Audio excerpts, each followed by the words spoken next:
बोलो भागवत भगवान की जय। कृष्ण कन्हैया लाल की जय। जडेश्वर महादेव की जय। जागन्नाथ महादेव की जय। कुलदेवी मात की जय। रामचंद्र भगवान की जय। पवन सुत हनुमान की जय। अपने अपने गुरु महाराज की जय। अपने अपने मात पिता की जय। सत्य सनातन धर्म की जय। हरि ओम नमः पार्वती पतये हर हर महादेव हर।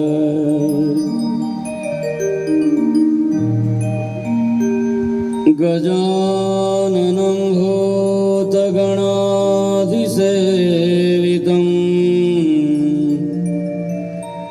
कपितजम्बुफलचारुभक्षणम् उमासुतं शोकविनाशकारकम् नमामि विघ्नेश्वरपादपङ्कजम्। या देवी सर्वभूतेषु मा वाणीरूपेण संस्थिता नमस्तस्यै नमस्तस्यै नमस्तस्यै नमो नमः। देवराजसेव्यमान पावनादिपङ्कजम् व्यालयग्नसूत्रमिन्दुशेखरं कृपाकरम् नारदादियोगिवृन्दवन्दितं दिगम्बरम् काशिकापुरादिनाथ कालभैरवं भजे। मनोजवं मारुततुल्यवेगं जितेन्द्रियं बुद्धिमतां वरिष्ठं वातात्मजं वानरयत्तमोख्यं श्रीरामदूतं शरणं प्रपद्ये। श्रीकृष्ण गोविंद हरे मुरारे हे नाथ नारायण वासुदेव। जिह्वे पिबस्व मृतमेतदेव गोविंद दामोदर माधवेति। गुरुर्ब्रह्मा गुरुर्विष्णु गुरुर्देवो महेश्वर गुरुर्साक्षात् परब्रह्म तस्मै श्री गुरुवे नमः।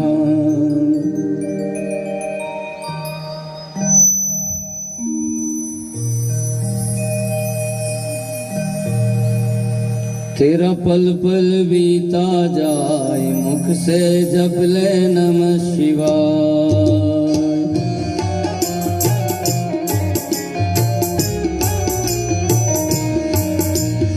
ओम नमः शिवाय हरि ओम नमः शिवाय। ओम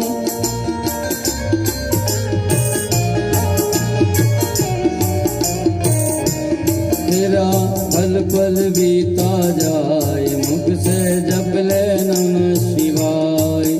बापू आपण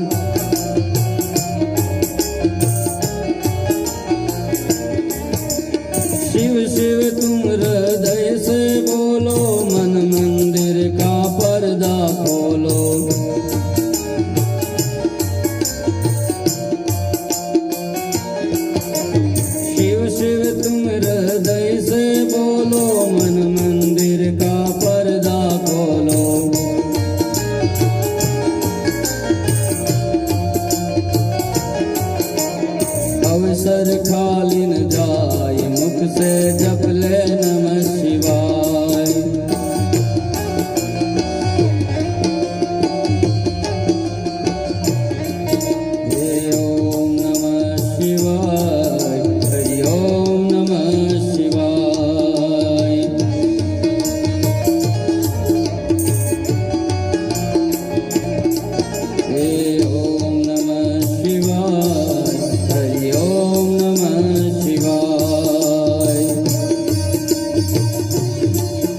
तेरा बिगड़ा प्राण रह जाए मुख से जप ले नमः शिवाय।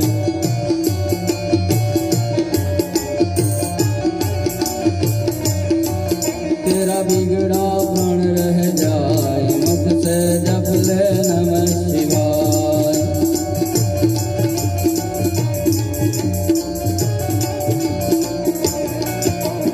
ओम नमः शिवाय, हरि ओम नमः शिवाय।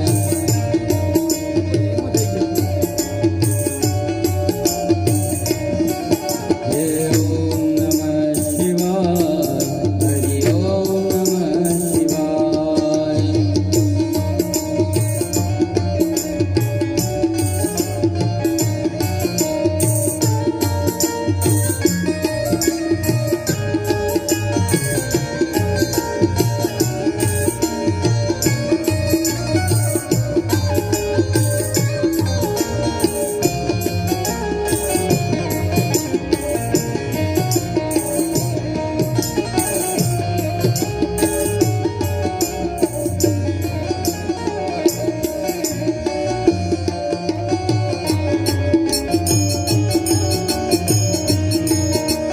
शिव पूजन में मस्त बने जा भक्ति सुधारस पान किए जा।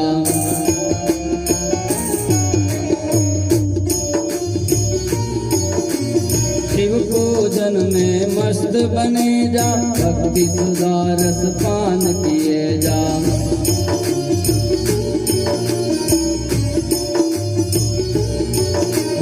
दर्शन विश्वनाथ के पाए, दर्शन विश्वनाथ के पाए मुख से बोलो नमः शिवाय, मुख से बोलो नमः शिवाय।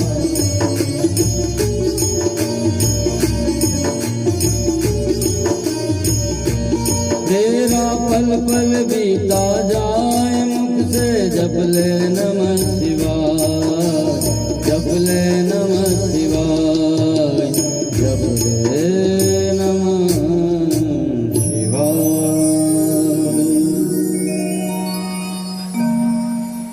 મહાદેવના સાનિધ્યમાં જ્યારે આપણે ભેગા થયા છીએ અને આજે છેલ્લો દિવસ છૂટા થવાની તૈયારી છે, એ સમયે મહાદેવની આપણે પૂજા કરી લઈએ, જેને માનસી પૂજા કહેવામાં આવે છે। તમારી પાસે કાંઈ નથી, મહાદેવની મૂર્તિ નથી, ફોટો નથી, મંદિર નથી, લિંગ નથી, પણ ઘરે બેઠા બેઠા પણ ખાલી ભગવાનનું ધ્યાન કરો ને આટલા મંત્રોનું ગાન કરો ને તો ભગવાન શિવની રોજે રોજની પૂજા તમે કરો છો એટલું ફળ મળે। શિવ માનસ પૂજા બધું મનની અંદર કલ્પવાનું છે, ખાલી કે હું ભગવાન માટે આસન બિછાવું છું, ભગવાનને હું નવડાવું છું, ભગવાનનો શણગાર કરું છું, ભગવાનના કપાળમાં ત્રિપુંડ લગાવું છું, ભગવાનને અનેક પ્રકારના ભોગો લગાવું છું। આવું મનથી જો ખાલી કલ્પમાં આવે તો પણ ભગવાન એનો સ્વીકાર કરે છે। રત્ને કલ્પિત માનસં હિમજલે સ્નાનં ચ દિવ્યાંબરં નાનારત્ન વિભૂષિतं મૃગમદા મોદાંકિतं ચંદનં જાતિ ચંપક બિલ્વપત્ર રચિतं પુષ્પં ચ ધૂપં તથા દીપં દેવદયાનિધે પશુપતે રથકલ્પિतं ગૃહ્યતામ। હે મારા મહાદેવ, રત્નના બનાવેલા આસન તને અર્પણ કરીએ છીએ અને હિમાલયનું જળ લઈને અમે તારો અભિષેક કરીએ છીએ, તને સ્નાન કરાવીએ છીએ, અનેક પ્રકારના ઘરેણાઓથી તને શણગારીએ છીએ।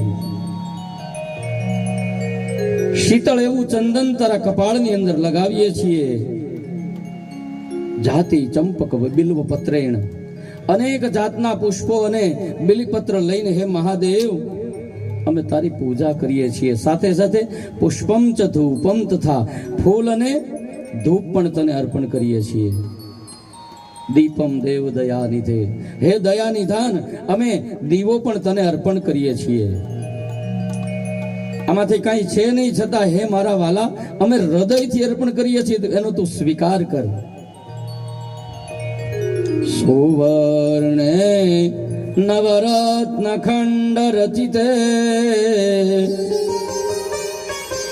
પાત્રે ઘૃતં પાયસમ ભક્ષમ પંચવિધિ પયોદધિયુતમ રંભાફલમ પાનકમ શાકાનામયુતમ જલમ રુચિકરમ કર્પૂરખંડોજ્વલમ તાંબૂલમ મનસા મયા વિરીચિતમ ભક્ત્યા પ્રભો સ્વીકરુ. છત્રમ ચામરયોર્યુગમ વ્યજનકમ ચાદર્શકમ નિર્મલમ વીણા ભૈરી મૃદંગ કાહલ કલા ગીતમ ચ નૃત્યમ તથા સાષ્ટાંગ પ્રણતે સ્તુતેર બહુવિધા એતત્સમસ્તં મયા સંકલ્પેન સમર્પિતં તવ વિભો પૂજા ગૃહાણં પ્રભો. આત્મા ત્વં ગિરિજામતે સહચરા પ્રાણા શરીરં ગૃહં પૂજા તે વિષયો બભોગ રચના નિંદ્રા સમાધિ સ્થિતિ સંચાર પદયો પ્રદક્ષિણ વિધિ સ્ત્રોત્રાણિ સર્વાગિરો યદ્યત કર્મ કરોમિ તદખિલં શંભો તવારાધનમ.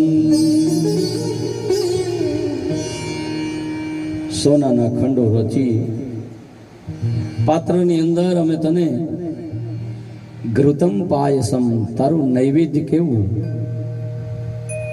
ઘીથી ભરેલા પાયસ કેતા ચોખા અર્પણ કરીશું. આ 5 પ્રકારના ભોગ તને ધરાવ્યા છે, તો હે મારા નાથ તું એને ગ્રહણ કર. પયોદથી દહીં અને દૂધ સાથે. રંભા ફલમ પાનકમ, ફળોમાં તને કેળું અર્પણ કર્યું છે. શાકા નામ યુતમ જલમ રુચિકરમ, અનેક પ્રકારના શાકો અર્પણ કર્યા છે. મુખવાસમાં તાંબૂલમ મનસા માયા વિરીચિતમ, હે ભગવાન અમે તને મુખવાસ પણ અર્પણ કર્યો છે, તજ લવિંગ એલચી વગેરે. હે મારા નાથ, તો હે ભગવાન, હે ભોળાનાથ, હે શિવ, એનો સ્વીકાર કરો. છત્રમ ચામર યોર યુગમ, તારા માથે છત્ર પણ અમે ધારણ કરાવડાવ્યું છે. પછી વાયરાઓ નાખી રહ્યા છે, ચામર કહેતા પવન નાખી રહ્યા છીએ. ચાદર્શકમ નિર્મલમ વીણા ભેરી મૃદંગ કાહલ કલા. ભગવાન ભોગ લગાવે અને પછી એને જ્યારે ચામર નખાતો હોય, ધીમો ધીમો વાયરો નખાતો હોય, ત્યારે ભગવાન અમે તારી આગળ સંગીતના સાધનો વગાડી અને અમે નૃત્ય પણ કરી રહ્યા છીએ. સાષ્ટાંગ પ્રણતિ સ્તુતિર બહુવિધા. હું તારા આગળ લાંબો થઈને મારા આઠેય અંગ જમીનને અડે એ રીતે હે ભગવાન હું તને આ પૂજા અર્પણ કરું છું અને હેત સાથે કરું છું, હેત વગર નહીં. આત્મા ત્વમ ગિરિજામતી. આ મારો આત્મા છે ને એ તારી ગિરિજા કહેતા માં પાર્વતી છે, એના જેવો છે, એના જેવી બુદ્ધિ વાળો છે. સહચરા પ્રાણા શરીરમ ગૃહમ પૂજા તે વિષયોપભોગ રચના નિંદ્રા સમાધિ સ્થિતે. તારી પૂજા કર્યા પછી જ્યારે હું હુઈ જાઉં છું ત્યારે મને એમ લાગે છે કે તારી સમાધિ લાગી ગઈ હોય. સંચાર પદયો પ્રદક્ષિણ વિધિ. હું જ્યાં જ્યાં ગમન કરું છું, હું જ્યાં જ્યાં ગમન કરું છું, જ્યાં જ્યાં જાઉં છું ત્યાં હે ભગવાન, હે શિવ. શિવ ક્યાં નથી? આ તો એક પ્રતીકના સ્વરૂપમાં. કોઈ પૂછ્યું કે તમે બધા મંદિર શા માટે જાઓ છો? ભગવાન ક્યાં નથી? મંદિરે જવાની જરૂર નથી, પણ મંદિર શા માટે આપણે જઈએ છીએ? જેમ કે હવા ક્યાં નથી? હવા ક્યાંય નથી એવું તો નથી. અને હવા જો જે જગ્યાએ ન હોય ત્યાં આપણે જઈએ તો થોડી વારમાં આપણો શ્વાસ રૂંધાય અને આપણું મૃત્યુ થાય. છતાં પણ ગરમી થાય તો આપણે શું કરીએ છીએ? કુલર લગાવીએ, પંખો લગાવીએ. હવા તો નહીતર દરેક જગ્યાએ છે, પણ પંખો અને કુલરનું કામ છે કે ધીમો ધીમો જે પવન બહાર વાઈ રહ્યો છે, જે હવા વાઈ રહી છે, એને એકત્રિત કરી અને એક સાથે વધારે સ્ત્રોતમાં, વધારે જથ્થામાં મારા તમારા તરફ ફેંકે. તો મંદિર એટલા માટે બનાવવામાં આવે છે કે ભગવાન ક્યાં નથી? ભગવાન દરેક જગ્યાએ છે, પણ જેમ પંખો હવાને ફેંકે છે એકત્રિત કરીને, એમ મંદિર છે એના વાઇબ્રેશન જુદા હોય. ત્યાં બધા જ દેવી દેવતાઓ બેઠા છે, એટલે એક સાથે ભગવાનની કૃપા મારા અને તમારા ઉપર થાય. અહીંયા કીધું કે સંચાર પદયો પ્રદક્ષિણ વિધિ. મંદિરની પ્રદક્ષિણા કરીએ છીએ આપણે, એમ જ્યાં જ્યાં પણ આપણે જઈએ છીએ ત્યાં ભગવાન વચ્ચે જ છે આપણા, અને આપણે ફરીએ છીએ એટલે એની પ્રદક્ષિણા થઈ ગઈ. પ્રદક્ષિણા કરવાની જરૂર નથી, પણ જે માનસિક પૂજા છે એમાં. બાકી મંદિરે જાય ત્યારે તો કરવાની, પાછા ન સમજતા કે દાદાએ કીધું તો પ્રદક્ષિણા નહીં કરવાની. આ માનસિક પૂજાની વાત છે. સ્તોત્રાણી સર્વાગીરા. મને કાંઈ આવડતું નથી, પણ છતું બધું આમાં મારા મંત્ર તંત્ર સ્તુતિ કથા બધું આવી જાય છે. યજ્ઞ કરોમી તદખિલમ. આ મેં જે કાંઈ કર્મ કર્યું છે મન વાણી કર્મથી, એ ભગવાન શંભો તવારાધનમ. ભગવાન મહાદેવ આનાથી તારી પૂજા થઈ ગઈ છે. અને છેલ્લા શ્લોકમાં શું કે છે? આપણે બધાએ પણ સાથે બે હાથ જોડી ભગવાનના ચરણમાં, શિવના ચરણમાં, જડેશ્વરના ચરણમાં બેઠા છીએ 7 દિવસથી. તો એને આ પ્રાર્થના આપણે બધાએ કરી જવાની છે, કારણ કે નાના મોટી ભૂલ આપણાથી થયા જ કરે છે. ઇફેક આપજો બાપુ. કર ચરણ કૃતમ વા કાયજમ કર્મજમ વા શ્રવણ નયન જમવા માનસમ વા પરાધમ વિહિતમ વેતમ વા સર્વમેત સમસ્વ. જય જય કરુણાબ્દે શ્રી મહાદેવ શંભો. છેલ્લે ભગવાનને પ્રાર્થના કરી, કર ચરણ કૃતમ વા કાય જમ કર્મ જમ વા. હે જડેશ્વર, હે કૃષ્ણ કનૈયા, 7 દિવસની અંદર પણ અમે કર ચરણ એટલે કે હાથ અને પગથી જો અમે કોઈ પાપ કર્યા હોય, કર ચરણ કૃતમ વા, હાથ અને પગથી કઈ પાપ કર્યા હોય, કાયજમ, અરે હાથ પગ નહીં, આ કાયાથી પણ જો કઈ પાપ થયા હોય, એવા કર્મ થયા હોય, અરે અમને સાંભળવામાં પણ કોઈ એવું ખરાબ સંભળાઈ ગયું છે કે જેથી કરીને અમને પાપ લાગે એમ છે, તો એ શ્રવણના દોષથી પણ અમને તું મુક્ત કરજે. માનસમ વા અપરાધમ, અરે અહીંયા બેઠા છીએ કથા સાંભળવા અને કદાચ કોઈ ખરાબ વિચાર આવી ગયો તો મનથી અમારું કઈ પાપ થયું છે, તો હે મહાદેવ, હે કૃષ્ણ પરમાત્મા, એ પાપને પણ તું હરી લેજે. વિહિતમ વિહિતમ વા, અરે અનેક પ્રકારના પાપોથી અમે ભરેલા છીએ ભગવાન. હે મહાદેવ, હે શંભુ, હે શિવ, હે જાગનાથ, તો અમને એમાંથી તું મુક્ત કર. જય જય કરુણાબ્ધે. શિવ છે એ કરુણાનો અવતાર છે. જય જય કરુણાબ્ધે શ્રી મહાદેવ શંભો. બોલીએ જડેશ્વર મહાદેવ કી જય. કથામાં આગળ વધીએ. અહીંયા ભગવાનના લગ્ન થયા. શિશુપાલ લીલા નાળિયેરે પાછો ગયો. સુખદેવજી આગળ કથા સંભળાવે છે કે સમયંતક આખ્યાન દ્વારા ભગવાને બીજા બે લગ્ન કર્યા. જો હવે ગાડી ચાલુ થઈ ગઈ, પાટા ઉપર આવી ગઈ. પંથ બહુ લાંબો કાપવાનો છે. એની કથા સંભળાવી સત્યભામા અને જાંબુવતી. પછી તો લાઈન ચાલુ થઈ ગઈ. સૂર્યતનિયા, કાલિંદી, સત્યા, ભદ્રા, લક્ષ્મણા, મિત્રવૃંદા, આમ અષ્ટપટરાણીઓ થઈ. આ અસુરોએ બીજાની સ્ત્રીઓના હરણ કરી કરી અને એને કેદમાં રાખી હતી. આ બધા અસુરો મરાયા એટલે એની કેદમાંથી એક સાથે કેટલી સ્ત્રીઓ છૂટી થઈ? 16,100. કોઈ કહેતું હોય ને કે આ કનૈયાએ લીલા કરી છે ને કનૈયો તો 16,108 રાખે છે, પણ આ 16,108 કોણ છે એ ક્યારેય જાણવાની કોશિશ કરી ખરી? આ અસુરો, આ રાક્ષસો જે છે એમણે સ્ત્રીઓને જે બંદી બનાવી હતી એ 16,100 સ્ત્રીઓ હતી. આ અસુરોનો ભગવાને વિનાશ કર્યો એટલે કેદખાનામાંથી મુક્ત થઈ અને પ્રભુએ કહ્યું કે હવે આપ પોતપોતાના ઘરે બિરાજો. ત્યારે સ્ત્રીઓએ કહ્યું કે કનૈયા, અમને આ સમાજ હવે નહીં સ્વીકારે. અમે ઘણા સમયથી આ અસુરોની જેલમાં હતા, હવે અમારું ઘરે કોઈ નથી. અમને અમારો સમાજ નહીં સ્વીકારે.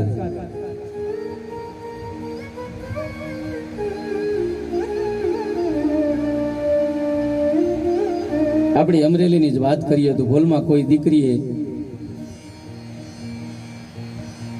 એવું પગલું ભૂલથી ભરાઈ ગયું. બાળક ઉદરમાં છે, નામ આપી શકતી નથી, આત્મહત્યા કરવા જાય. આ દેશનો સંત આપણો અમરેલીનો મૂળદાસ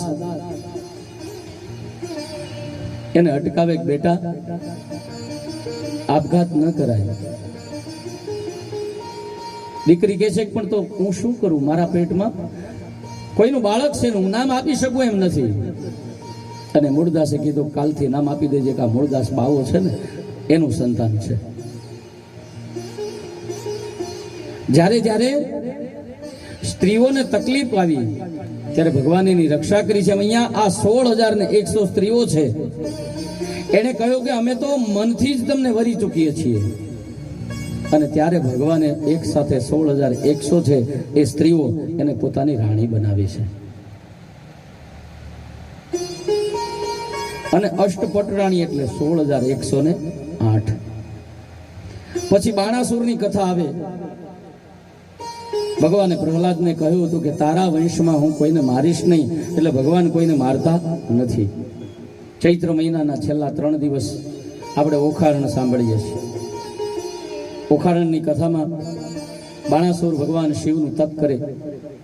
એક એક હાથમાં 10 હાથીઓનું બળ. આવા 10 હાથ વાળો હતો.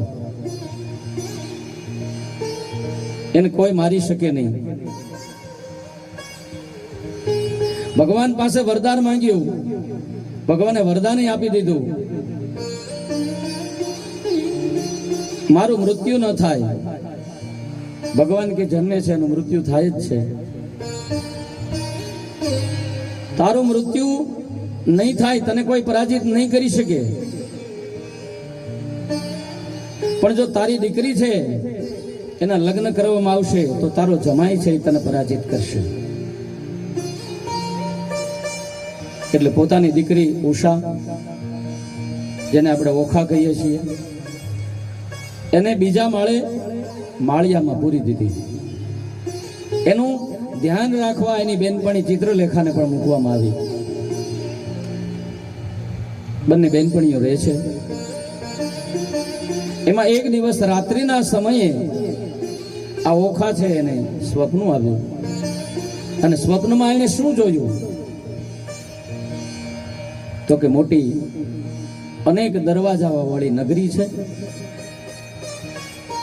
રૂપકડો એવો સરસ મજાનો એક રૂપાળો યુવાન અને એની સાથે ફેરા ફરી રહી છે. સવારનો પહોર થયો છે, આ જાગતી નથી, એટલે ચિત્રલેખા છે એ એકદમ એને જગાડે છે કે સવાર થયું, ભગવાન સૂર્યનારાયણ ઉગી ચૂક્યા છે ને હજી બેન તું સૂતી છે?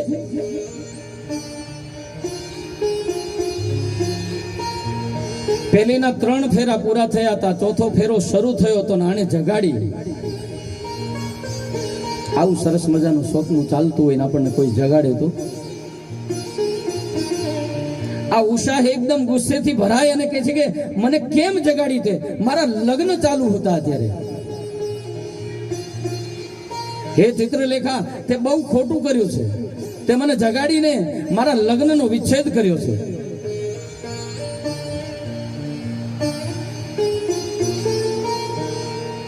હવે તું એક કામ કર, તને ભગવાનનું વરદાન છે કે તું દરેક પ્રકારના ચિત્રો બનાવી શકે છે,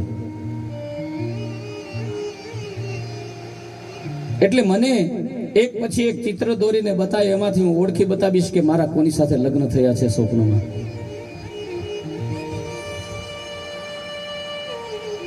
દેવલોક લખ્યા, નાગલોક લખ્યા, આ લખ્યા છે પ્રભુ ભરથાર રે. દેવલોક લખ્યા તો કે આમાં કોઈ નથી. નાગલોક લખ્યા એટલે ખીજાણીઓ, આ તો બધા તારા બાપ છે, હું કઈ થોડી સર્પને પરણી છું. એક તો કામ એની પાસેથી કઢાવું પછી ખીજાતી જાય.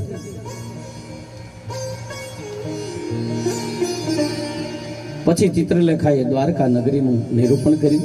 હા બસ આવી જ અટારીઓ, આવી જ બારીઓ, આવા જ સોનાના મહેલ હતા. અને પછી અનિરુદ્ધનું ચિત્ર બનાવ્યું. હા બસ આ જ મારો ઘરવાળો છે. તો હવે આ તારો ઘરવાળો છે તો આ કોણ છે ખબર છે? કૃષ્ણ છે ને ત્યાં સુદર્શન ચક્ર છે ને, એ કાયમ ચોકી પેરો કરે છે. અંદર પ્રવેશ કરવો ને દ્વારિકા નગરીમાં એ કોઈની તાકાત નથી.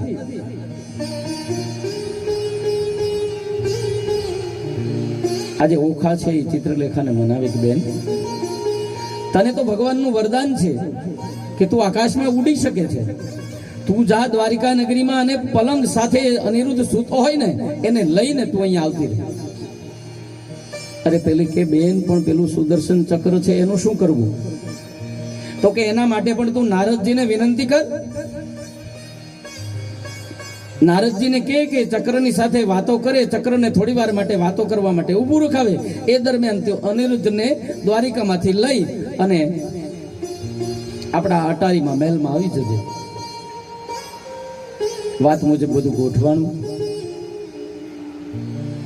નારદજી રાત્રિના 12 વાગ્યા પછી નારાયણ નારાયણ કરતા ચક્રની પાસે આવે. ચક્રને કહે છે કે અરે હે સુદર્શન ચક્ર, તું સતત અને સતત ફર્યા જ કરે છે, ફર્યા જ કરે છે. આ કૃષ્ણની દ્વારિકામાં કોણ ઘૂસી જવાનું છે? કોણ ચોરી કરી જવાનું છે? ક્યારેક તો પોરો ખા. ચક્ર કે વાત તો સાચી છે. આ બાજુ નારદજી અને ચક્ર જે વાર્તાલાપ કરે છે, ચિત્રલેખાએ જોયું. ચિત્રલેખા ઉડતી ઉડતી સીધી ગઈ અનિરુદ્ધના ઓરડામાં, અનિરુદ્ધનો પલંગ સાથે લઈ અને પાછી બાણાસુરના મહેલમાં પહોંચે. એ નારદજીએ જોયું એટલે વળી નારદજીએ કહ્યું, નારાયણ નારાયણ, અરે ચક્ર તારું કામ કરજે હો, કાલ સવારે પાછી ચોરી થાય કેતો નહીં કે નારદે મને વાતો કરવા ઉભો રાખ્યો હતો.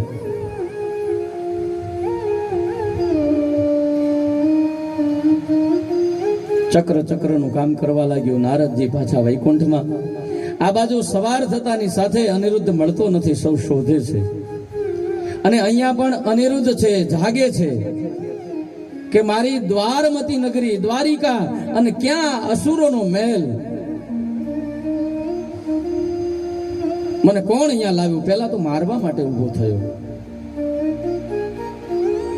પણ પછી ચિત્રલેખાએ એને શાંત કરીને કહ્યું કે આ મારી રાજકુમારી છે ઉષા, સ્વપ્નમાં તમને પરણી છે અને હવે તમારા સિવાય બીજા કોઈને પરણવાની નથી. એમણે જીદ કરી કે મને સ્વપ્નમાં જે દર્શન થયા હતા એ જ મારા પતિને તું અહીંયા લાવી આપ, એટલે હું આપને અહીંયા લઈ આવી છું, આપ એની સાથે લગ્ન કરો.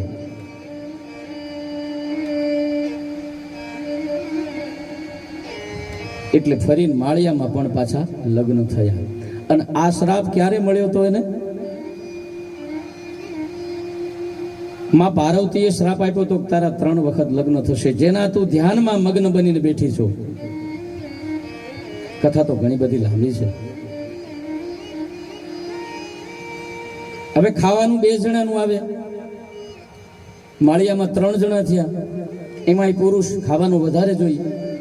એટલે એક દિવસ ચિત્રલેખા ભૂખી રહે અને એક દિવસ ઓખા ભૂખી રહે. અનિરુદ્ધને તો ખવડાવે. ધીમે ધીમે એ દુબળી પડવા લાગી છે. ઉપરાંત સૈનિકોને કંઈક ફેરફાર લાગ્યો કે આ માળિયામાં કોઈ ત્રીજી વ્યક્તિ છે. બાણાસુરને વાત કરે. પેલાના સમયમાં જે દરવાજા હતા એના ભોગળ બહુ મોટા આવતા. ખબર પડતાની સાથે ઓખાના દરવાજાને ખખડાવવામાં આવ્યો. ખોલતાની સાથે ભોગળ લઈ અને અનિરુદ્ધ થઈ યુદ્ધ કરવા લાગ્યો છે. પછી ભગવાનને ખબર પડી. ભગવાને એના બાકીના હાથ હોય એ બાણાસુરના કાપી નાખ્યા. એક હાથવાળો કર્યો અને સાચી સમજણ આપી. પોતાને પણ બાણાસુરને ખબર પડી કે આ અનિરુદ્ધ કોણ છે. એટલે રાજી ખુશીથી એમણે પોતાની દીકરી છે એને પરણાવી. એની આ કથા છે. પછી એક અધ્યાયમાં આ નૃગરાજાની કથા સંભળાવી છે. અજાણતા પણ બીજાએ આપેલું દાન જો બીજાને આપી દેવામાં આવે તો કાચંડો બનવું પડે. પછી જરાસંઘનો વધ કરાવ્યો. શિશુપાલનો વધ થયો. પાંડવોએ રાજસુ યજ્ઞ કર્યો. એમાં દરેકને અલગ અલગ કામ સોંપવામાં આવ્યા. એમાં દુર્યોધનને રસોડું સોંપ્યું. અને આપણે કહીએ છીએ ને કે રસોડું હંમેશા દુશ્મનને સોંપાય. શું કામ? એને એમ થાય કે આપણે આનું વધારે વાપરી નાખીએ, આનો વધારે બગાડ કરી નાખીએ, એના હિસાબે આપણી રસોઈ સારી થાય. બધા જ કામ બધાને સોંપાઈ ગયા. પ્રભુ આવ્યા કે મને તો કંઈક કામ આપો. તો કે હવે કોઈ કામ બાકી નથી રહ્યું. ભગવાન કે હા, એક કામ બાકી છે, મને ખબર છે. શું? તો કે બધા જમી લે ને પછી જે એઠા પતરાવડા છે એ ઉપાડવાનું કામ હજી તમે કોઈને સોંપ્યું નથી. એ કામ ઈ કે હું ને મારી અષ્ટપટરાણીઓ કરશું. આ ભગવાન બતાવે છે કે કોઈ કામ નાનું નથી. કોઈકની ડીશ ક્યારેક લેવી પડે ને તો એમાં વાંધો નથી. રાજસુ યજ્ઞની અંદર પ્રભુએ અષ્ટપટરાણીઓ સાથે કછોટો મારી અને જે લોકો જમી ગયા ને એની પાછળ એને એઠા પતરાવડા ઉપાડ્યા છે.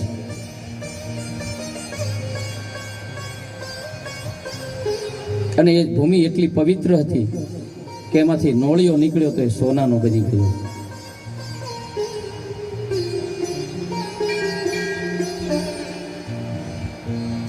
ત્યાર પછી ભગવાને વિદુરથ અને દંતવક્ત્ર એમને પણ ઉદ્ધાર કર્યો.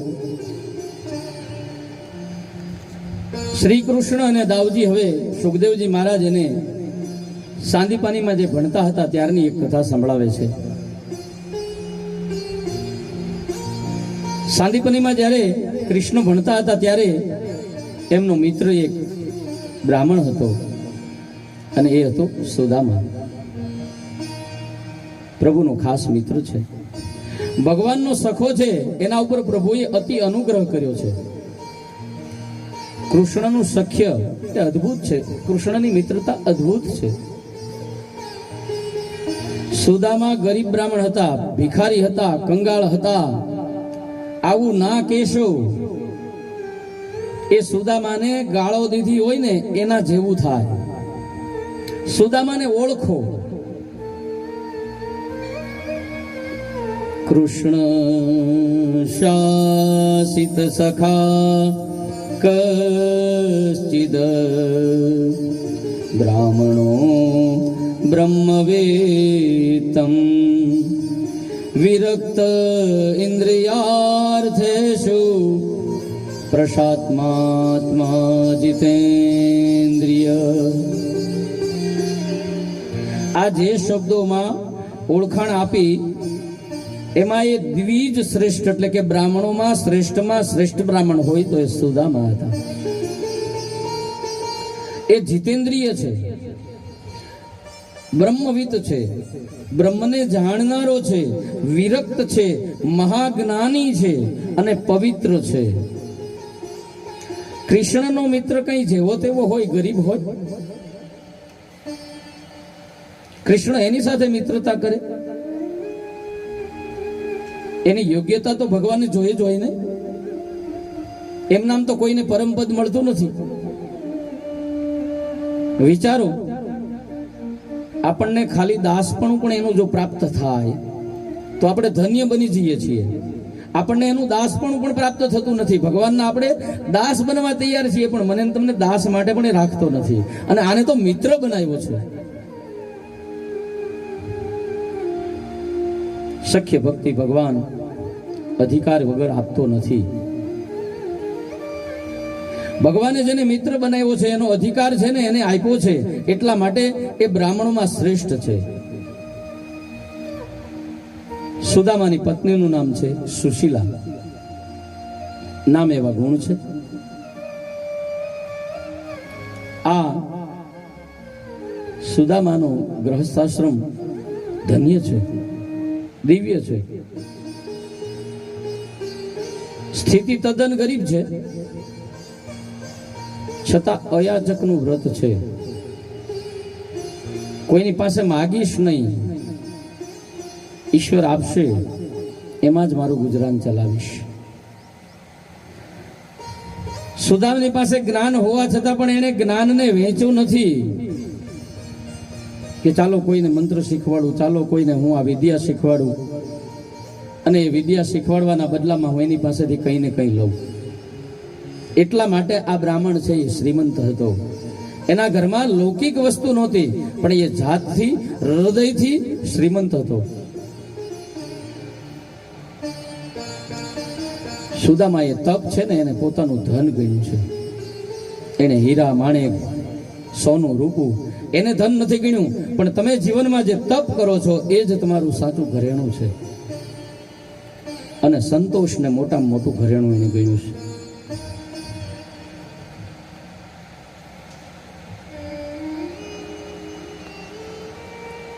અને જેનામાં સંતોષ હોય ને એ માણસ મોટામાં મોટો ધનવાન કહેવાય છે. ગમે એટલું આપવા છતાં લાલસા થયા જ કરે કે હજી વધારે આપે, હજી વધારે આપે, હજી વધારે આપે.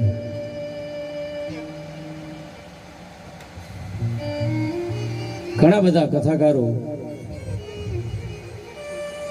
કથાનું મુહૂર્ત લેવા યજમાન આવે ત્યારે પૂછે કે બાપજી,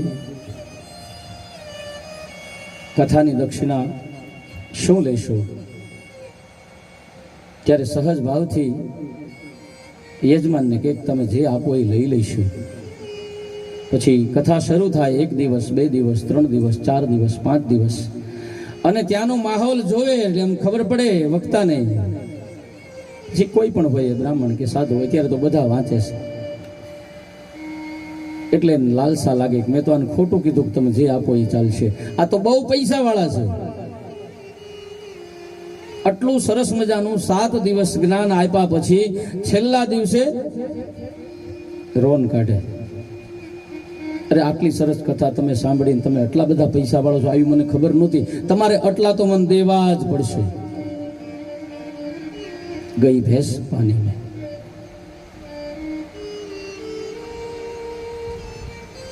એટલે એ બધું હોવા છતાં પણ એ ધનવાન નથી, એ ગરીબ છે. ધનવાન એ છે કે કંઈ માગે જ નહીં. જે ઈશ્વરે નક્કી કર્યું હોય એ તમને પ્રાપ્ત થાય. એમ આ સુદામા એટલા માટે પૈસા વાળા છે.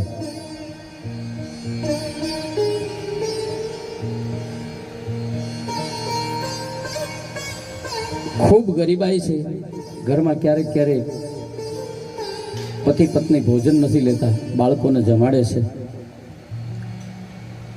ગરીબીને કારણે આજે આ સુશીલા છે ને એ ફરિયાદ નથી કરતી કે તમે ક્યાંય કમાવા નથી જતા, તમે આખો દિવસ કૃષ્ણનું નામ જપ્યા કરો છો, માળા કર્યા કરો છો, તપ કર્યા કરો છો, આ છોકરા ભૂખ્યા રહી જાય છે, તમને કઈ ભાન પડે છે?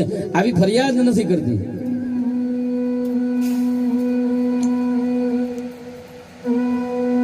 પણ જ્યારે છોકરા પણ એકાદ દિવસ ભૂખ્યા રહેવા લાગ્યા એટલે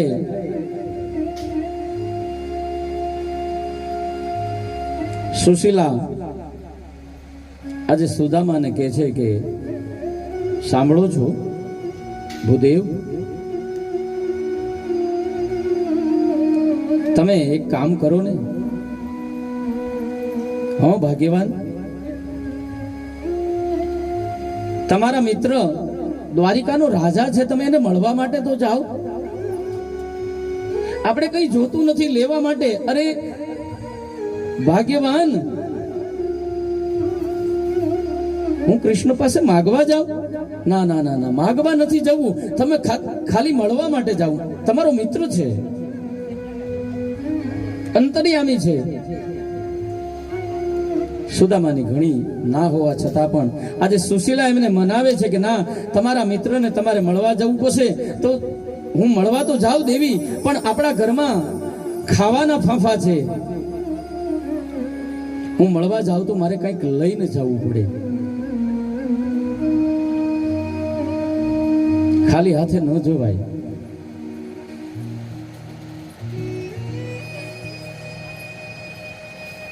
પોતાના ઘરને ફંફોશે છે. પોતાના ઘરમાંથી કઈ ન મળ્યું, બાજુમાં જઈ અને 3 મુઠ્ઠી પૌવા મળ્યા છે. પૌવાને લઈ જવા માટે નથી કોઈ થેલી, નથી કોઈ કપડું. ઘરમાંથી એક પછી એક એવા 7 કપડા ભેગા કર્યા. કારણ કે કપડા પણ એટલા બધા જીર્ણ થઈ ગયા હતા કે એક કપડામાં બાંધે તો તૂટી જાય, વેરાઈ જાય. એટલે 7 કપડાની એ પોટલી બનાવી અને સુદામાજીને કહ્યું કે લો, આ પૌવા છે, તમને શરમ આવશે એટલે તમે લાવ્યા છે એવું ન કહેતા, પણ એને કહેજો કે તારી ભાભીએ મોકલ્યા છે. પત્નીના આગ્રહથી આજ સુદામાજી દ્વારિકા જવા માટે તૈયાર થયા છે. શું કામ? તો કે આજ સુધી મારી પત્નીએ કોઈ ફરિયાદ કરી નથી, અને આજ મારી જિંદગીમાં પહેલી વખત મારી પત્ની માગે છે મારી પાસે કંઈક કે તમે કૃષ્ણને મળવા જાઓ. અને અમથી મને કહેતો નહીં, કૃષ્ણને મળવાની ઝંખના તો છે જ, જાપ તો હું કાયમ એના જ કરું છું. સુદામાજી પોતાના ઘરેથી નીકળે છે.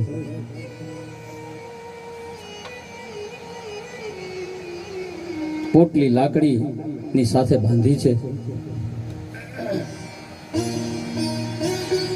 પત્નીના કહેવાથી અને શ્રી કૃષ્ણના દર્શન થશે એમ વિચારીને દ્વારિકા જવા માટે નીકળ્યા છે. પૌવાની પોટકી જેષ્ટિકાએ લટકી, મનમાં મોહન મળવાની ચટકી. એ તો ભાવ વિભોર બની જાય, સુદામા મિત્રને મળવાને જાય.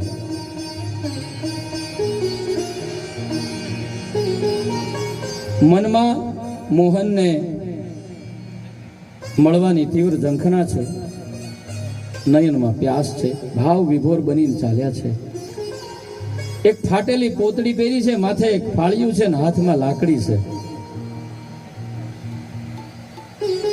ઘરેથી નીકળી ગયા પછી આ પત્ની સુશીલાને એમ થાય છે કે અમે ખોટું કર્યું,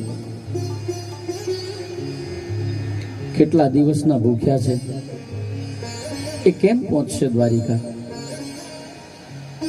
પણ શું કરું?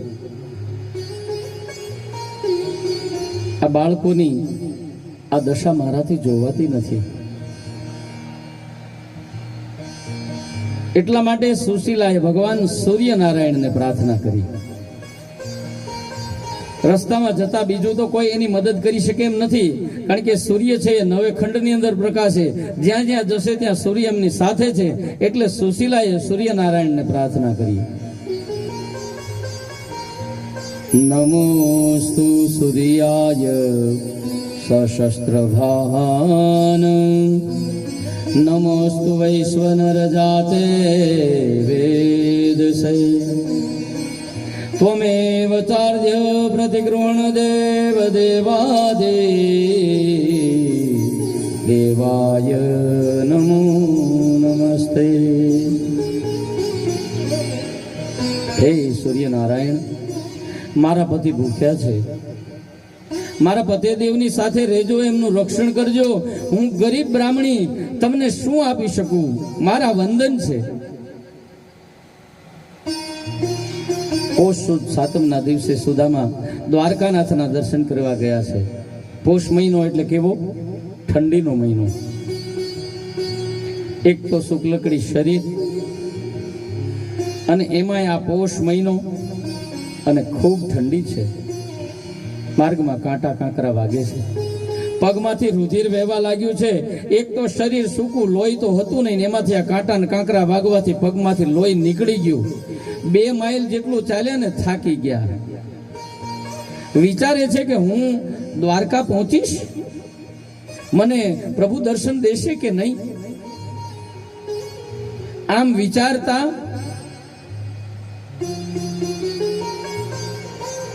માર્ગમાં બેભાન થઈને પડી ગયા. અંતર્યામી પ્રભુને તો બધી ખબર જ હતી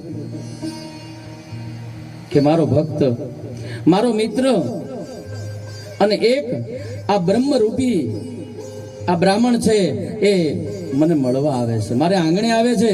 તો મારો ધર્મ છે કે મારે એ 2 ડગલા ચાલે તો 4 ડગલા સામું મારે જવું જોઈએ.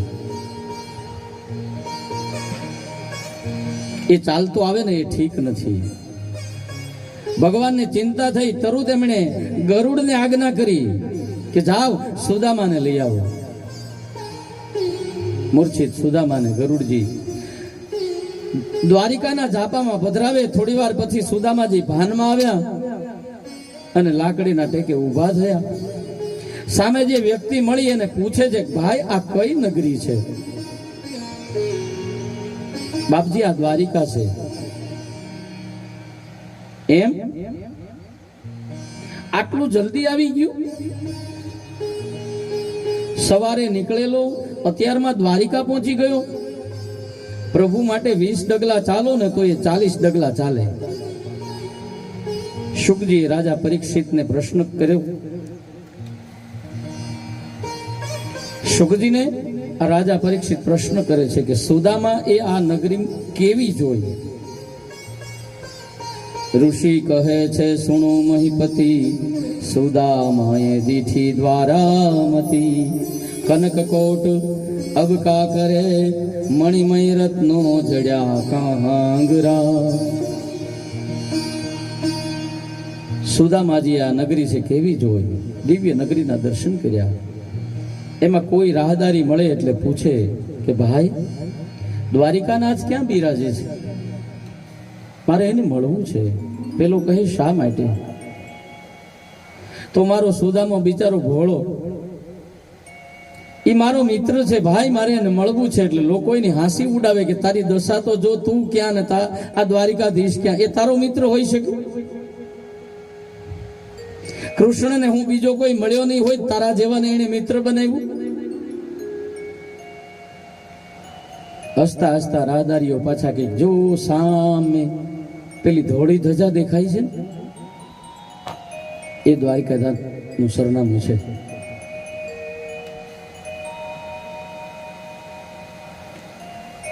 સુદામાજી બધું જોઈને મનોમન કહે છે કે આ બધી આ ગુરુજીની કૃપા છે.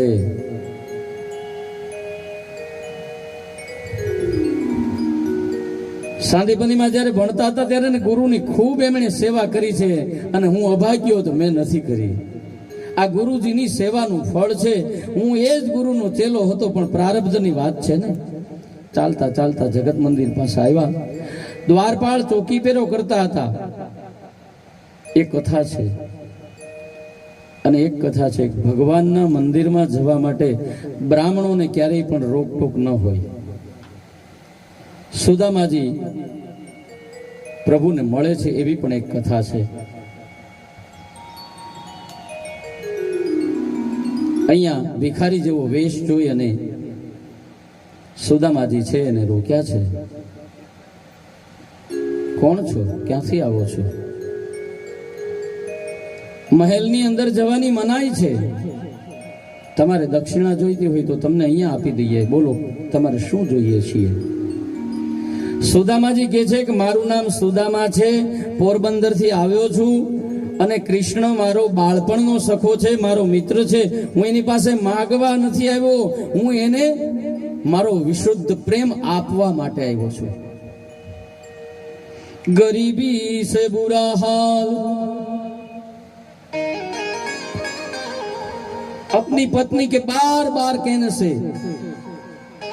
न चाहते हुए अपने बचपन के मित्र कृष्ण से मिलने चले. कृष्ण के महल जाने को प्रयास किया है तो द्वारपालों ने रोका. अरे वो भिखारी किधर जाता है? देखो देखो ये गरीबी का हाल, कृष्ण के दर पे ये विश्वास लेके आया हूँ. मेरा बचपन का यार है मेरा शाम, मैं ये सोच कर के आश करके आया हूँ. हे अरे द्वारपालो, कन्हैया से कह दो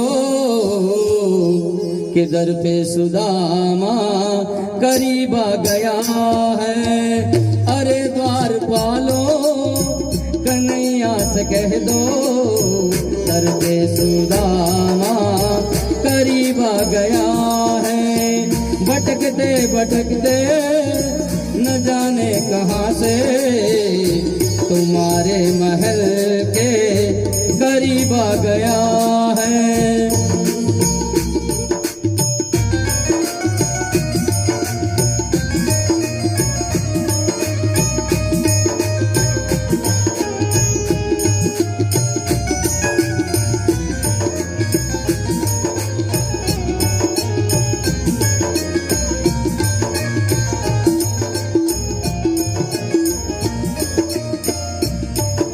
न सर पे है पगड़ी न तन पे है जामा, बता दो कन्हैया को नाम है सुदामा. हो बता दो कन्हैया को नाम है सुदामा. बस एक बार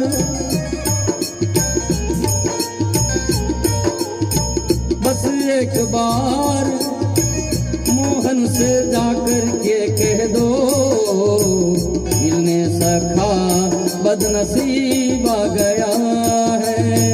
अरे द्वारपालो, कन्हैया से कह दो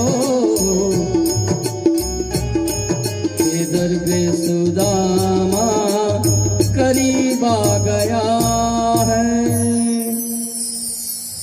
ઘણા લોકો આ ગાવાનો ભૂલ કરે છે કે સુદામા ગરીબ નહીં, કરીબ નજીક આવ્યા છે. સુદામા ગરીબ છે જ નહીં.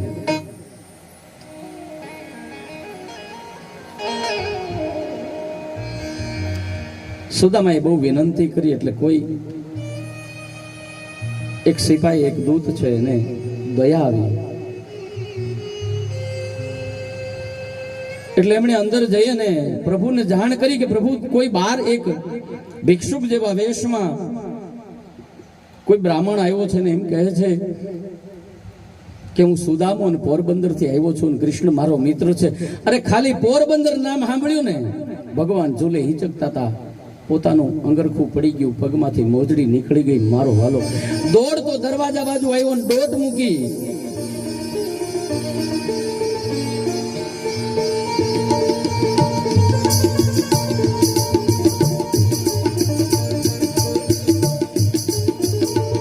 સુદામાને ભગવાને પોતાની બાહોમાં લઈને ઉચકી લીધા છો.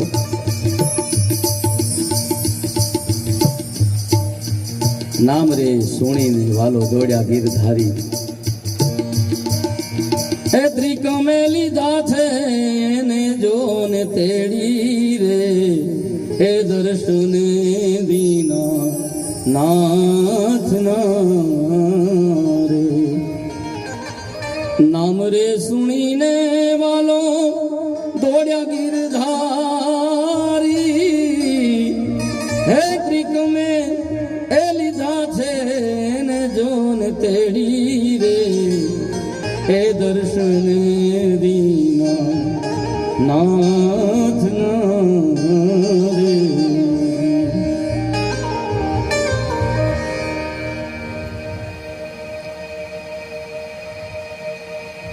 ભગવાનના વસ્ત્રો પડી ગયા, ભગવાનની મોજડી નીકળી ગઈ. અષ્ટપટરાણીઓ જોઈ રહી કે આવું તે શું છે, આવો તે કોણ આવ્યો છે કે પ્રભુ આજ સુધી આટલા બાવરા નથી બન્યા. ભગવાને જે સુદામાને ઉપાડ્યો અને પોતાની છાતી સરસો ચાપ્યો ને એટલે પેલા મશ્કરી કરવા વાળા દ્વારપાળ છે ને એ સુદામાની સામે જોઈ અને આંખોથી વિનંતી કરતા હોય એમ એવા ભાવથી કહેવા લાગ્યા કે હો અમારી ફરિયાદ ન કરતા હો, અમે તમારી જે મશ્કરી કરી છે ને એની તમે ફરિયાદ ન કરતા, કારણ કે તમે ફરિયાદ કરશો તો આ કૃષ્ણના કોપથી અમને એ કાઢી મૂકશે. તો સુદામા મનોમન કહે છે કે મારી પાસે કોઈ ફરિયાદ જ નથી, હું શું ફરિયાદ કરું.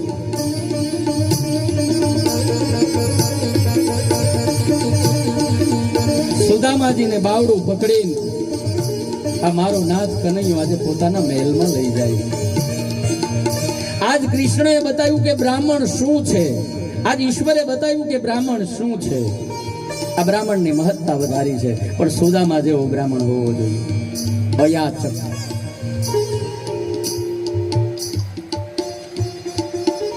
દામના લોભ માટે કામ કરાવે એવો નહીં.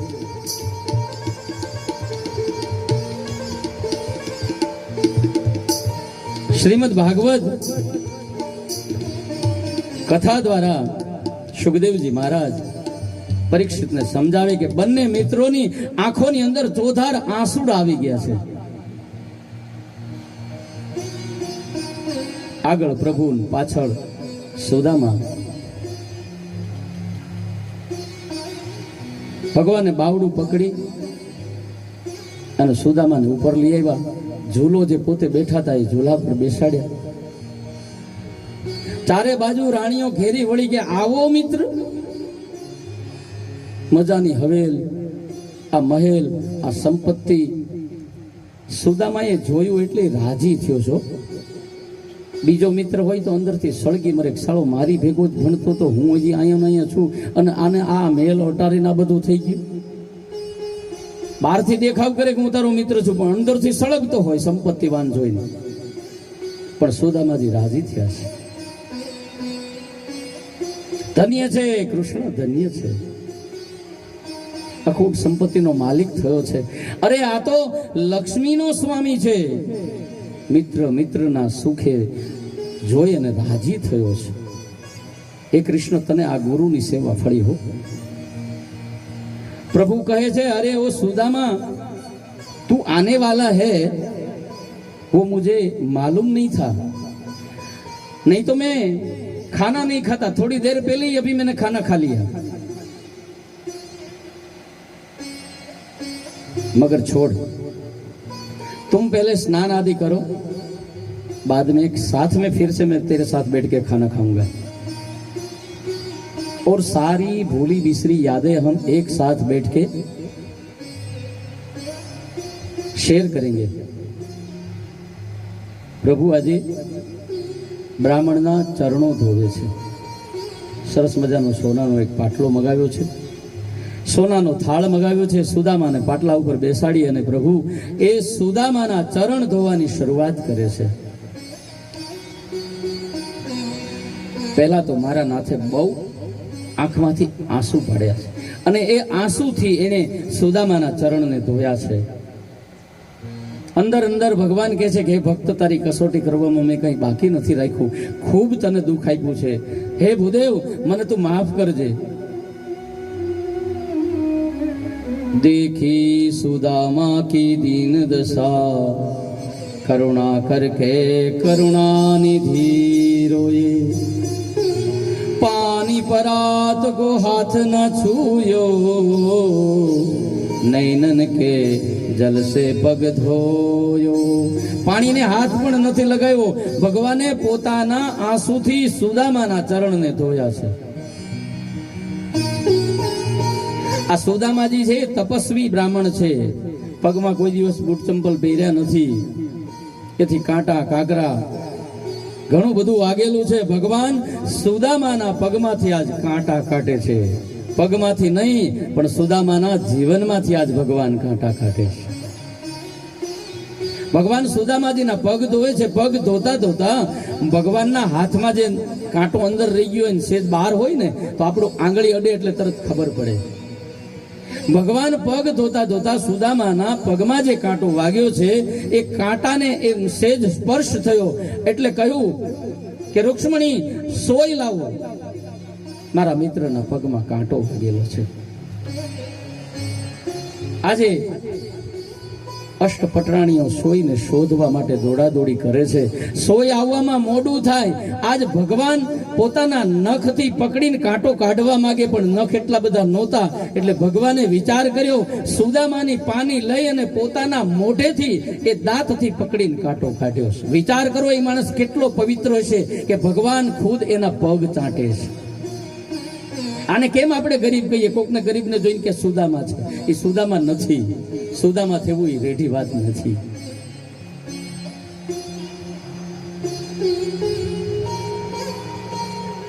સુદામા કહે છે કે રાજા ધીરાજ થઈને આજ તું મારા પગ ચાટે છે, રેવા દે કૃષ્ણ, રેવા દે। કૃષ્ણ કહે છે સુદામ, હું તો તારો સેવક છું, હંમેશા બ્રાહ્મણો માટે અમે સેવક છીએ, હું તારો સ્વામી નથી સુદામ। સુદામા કહે છે કે આટલી સંપત્તિ મળવા છતાં પણ આજે કૃષ્ણ છે એ ભાન નથી ભૂલ્યો, શ્રીના મદમાંથી મુક્ત કરે એવી કોઈ કથા હોય તો એ શ્રીમદ ભાગવત કથા। શ્રીમદ પેલા અક્ષર શ્રીમદ ભાગવત કથા લખાય ને, શ્રી કેતા લક્ષ્મી, મદ કેતા અભિમાન, શ્રીના મદમાંથી જે મુક્ત કરે છે એ કથાનું નામ છે ભાગવત। અહીંયા નથી સુદામાને કોઈ શ્રીનું મદ કે નથી કોઈ કૃષ્ણને પૈસાનું મદ, સુદામાને નવડાવ્યા। રાણીઓ છે એ કોઈ ગરમ પાણી લેવા માટે, કોઈ તેલી પદાર્થો લેવા માટે, બીજામાં વસ્ત્રો, ત્રીજામાં પુષ્પમાળ, ચંદન, સુદામાને તૈયાર કર્યો છો, પવિત્ર સરસ મજાનો કછોટો માર્યો, પીતાંબર પહેરાવ્યું છે, સુદામાને તૈયાર કરાયો, પુષ્પમાળા નાખી તિલક કર્યું અને પ્રભુ છે ને એ મજાક કરે છે, એ સુદામ તું તો વરાજા જેવો લાગે છે। સુદામાને ભોજનશાળામાં લઈ જાય। સુદામાને આજે કેટલાય લાંઘણ થયા પછી અન્નદેવના દર્શન થયા। ઘણા દિવસોથી ભૂખ્યા હતા સુદામા। સુદામા તૃપ્ત થયા પછી ઝૂલે રૂકમણી પાનનું બીડું બનાવી આપે છે। પ્રભુએ પોતે સુદામાના મુખમાં પાનનું બીડું મૂક્યું છે। શું હશે એની મિત્રતા, શું હશે એ સુદામાની ભક્તિ?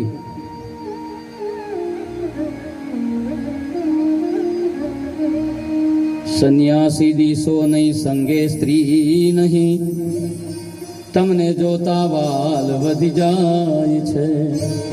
હે મિત્ર, આમ તો તું સંન્યાસી દેખાતો નથી અને સાથે કોઈ સ્ત્રી પણ નથી, અને આવું ચિત્ર મને જોવાથી મને તારામાં અતિ વધારે પ્રેમ થાય છે। અરે યાર સુદામા,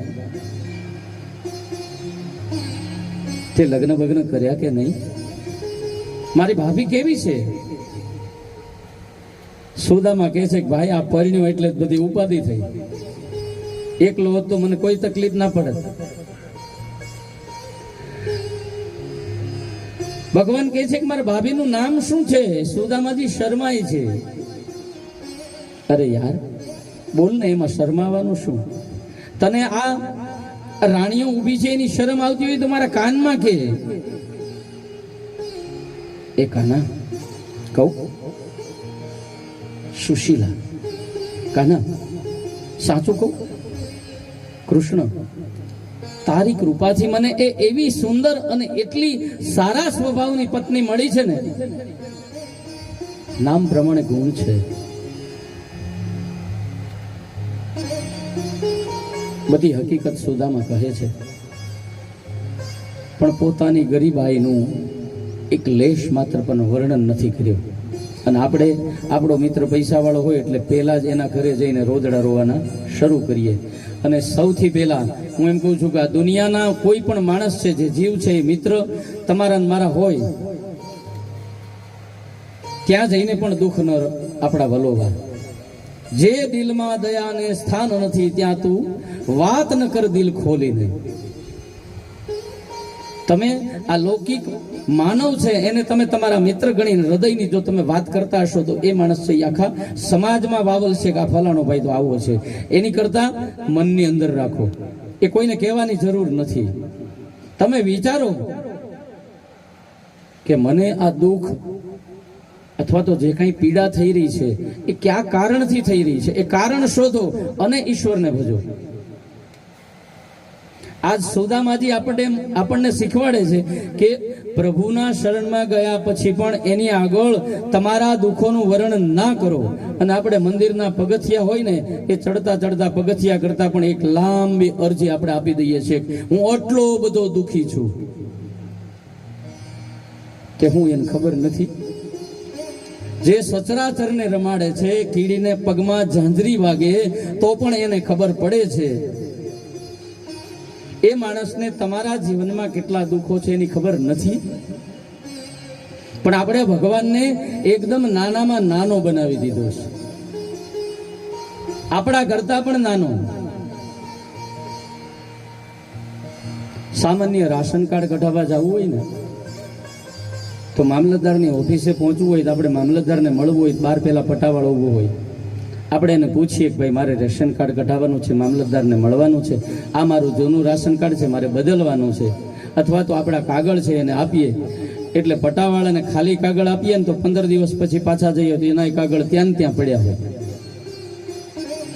પછી પાછા પટાવાળાને મળીએ એટલે પટાવાળો એમ કે કંઈક ધરવું પડે તો કામ થાય, પણ એ કાગળિયાની સાથે જો બીજા 100-500 રૂપિયા મૂક્યા હોય તમારું કામ થઈ જાય.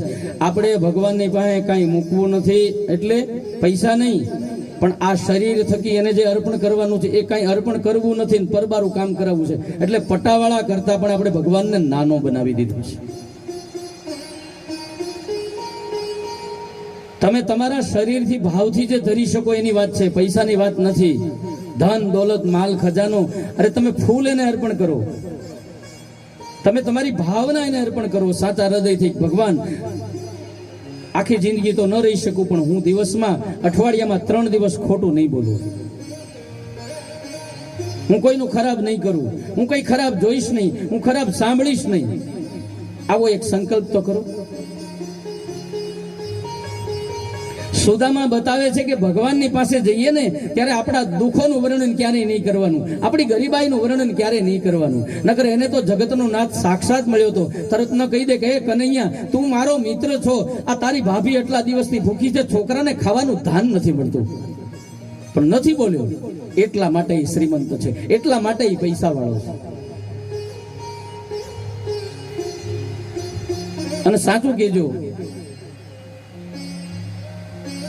ભગવાન પાસે આવીને 2 હાથ જોડીને ખાલી નમસ્કાર કરો છો એવા કેટલા જણા દુઃખો વર્ણવે છે. આપણે બધા દુઃખો જ વર્ણવા માટે મંદિરે જઈએ. મંદિરે પ્રેમથી જવાનું છે, મંદિરે ભગવાનના દર્શન કરવા જવાનું છે. મંદિરની મૂર્તિ મારા તમારા હૃદયમાં આંખો દ્વારા સમાય એટલા માટે મંદિરે જવાનું છે. પણ આપણે મંદિરે આપણી ફરિયાદ લઈને જ જઈએ છીએ. એટલે ભગવાન એમ કે છે કે તું તારી ફરિયાદો કરવા જ આવે છે. કોઈ દી તને એમ થયું ચાલ મારો દોસ્ત, મારો મિત્ર, મારો નાથ આજે એકલો બેઠો છે, તું એને મળવા જાવ?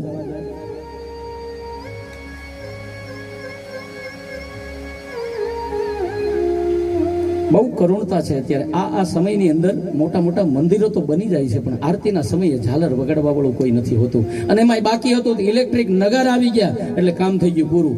પેલા વિચાર કરો, આજથી 30 વર્ષ પહેલા ઝાલર વગાડવા માટે છોકરા બાંધતા હતા કે ઝાલર વગાડવાનો વારો આજ મારો છે, નગારો વગાડવાનો વારો આજ મારો છે. એની જગ્યાએ કોઈ દર્શને પણ જતું નથી. વાર તહેવાર ક્યારેક કોક જાય વળી. આપણે દાદા ને દાદીએ મંદિર જવાનું છે, નાનું બાળક હોય ને સાથે લઈ જવાનું છે. ધીમે ધીમે ધીમે રોજ એને જાગૃત કરો. આ આપણો દેવ છે ને આનું દર્શન કર્યા સિવાય ક્યાંય જવાય નહીં. તો એ બાળકને એ ભગવાન કોણ છે એની ઓળખ થશે અને એ પોતે ભગવાન તરફ વળશે. સુદામાજી પોતાના દુઃખનું કોઈ પણ પ્રકારનું લિસ્ટ કનૈયાની પાસે ખોલ્યું નથી. એ કૃષ્ણ, તારા ભાભીના કહેવાથી તો હું અહીંયા આવ્યો છું. સુદામા મનમાં કહે છે કે જે પત્ની આજે પ્રભુના દર્શન કરાવ્યા, હું એને કેમ ભૂલું.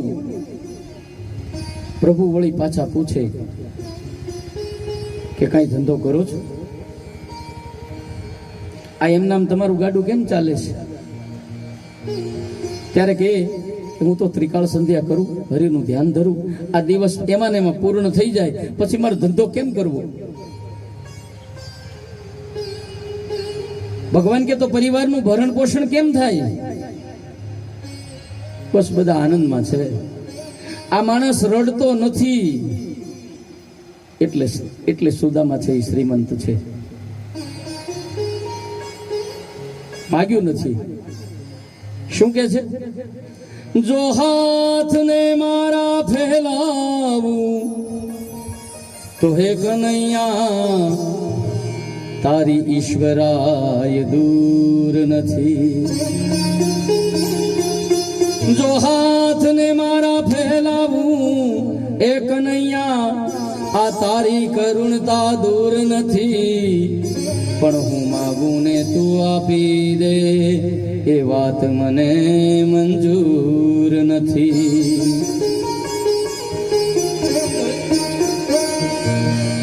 અરે કનૈયા, બધું મારું જ પૂછ્યા કરે છે, તારું તો કંઈક બતાવ. તારું કંઈ કેતો નથી, નકરું મારું જ પૂછ્યા કરે છે.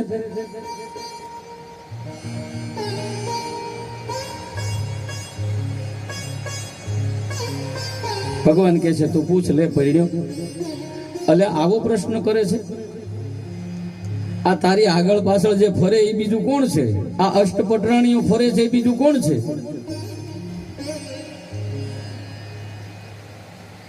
સુદામા, હું તો બહુ સારી રીતે પરિણ્યો છું. તારે 16,108 ભાભી છે, હોય નહીં. કૃષ્ણ શું વાત કરે છે? આ હું અહીંયા તો એકમાં થાકી ગયો, તું 16,108 વાત કરે છે.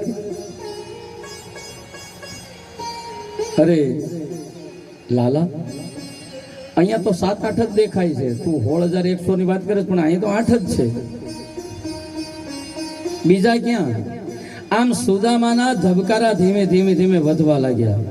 લાલાએ છાતીએ ઘસીને કહ્યું કે હવે સારું છે ભાઈ. આ 16,100 ની વાત સાંભળી ને 108 ની, એમાં સુદામાના ધબકારા વધી ગયા. ભગવાને એને છાતીએ તોડીને કીધું તને તો સારું છે ને, વાંધો નથી ને એમ. છતાં હે સુદામા, ગુરુકુળમાં હતો એ સમયે જે આનંદ આપણને મળતો હતો એ હવે આપણને મળતો નથી.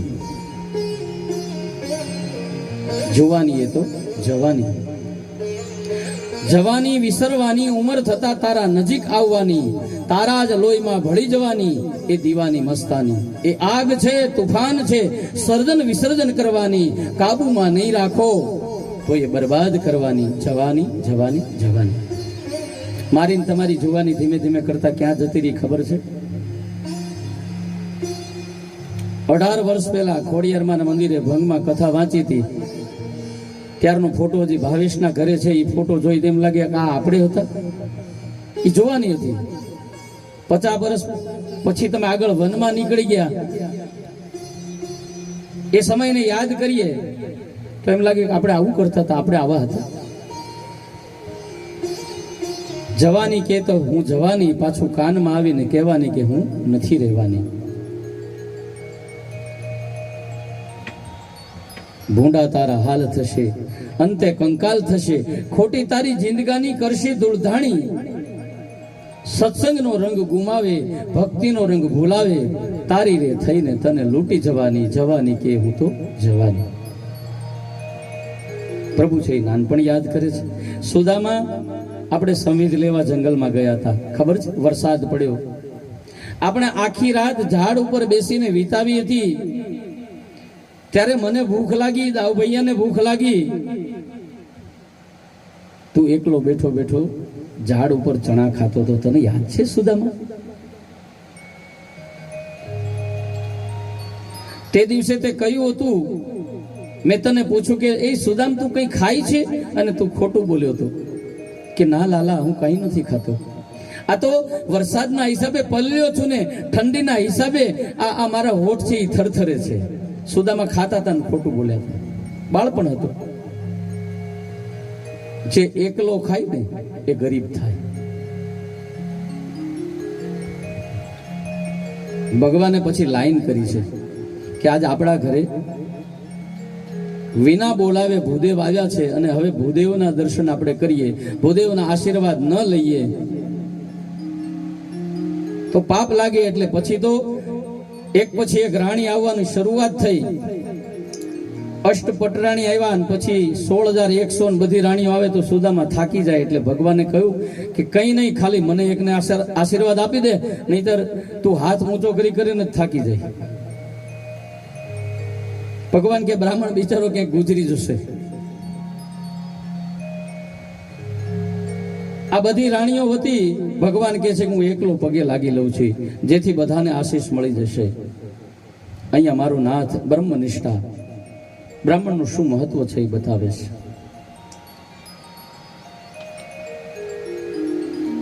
આ બધી વસ્તુ ચાલુ છે, આશીર્વાદ આપવાના ને બધું. એમાં થોડી થોડી વારે પેલી લાકડીમાં બાંધેલી જે પોટલી છે એ પોતાના બગલમાં છુપાવી રહ્યો છે. પ્રભુએ જોયું કે આની પાસે કંઈક છે, ક્યારનો સંગ્રહ છે. એને શરમ આવતી હતી, આવા મોટા મહેલ અને આ એક સામાન્ય પોતળી હું એને આપું?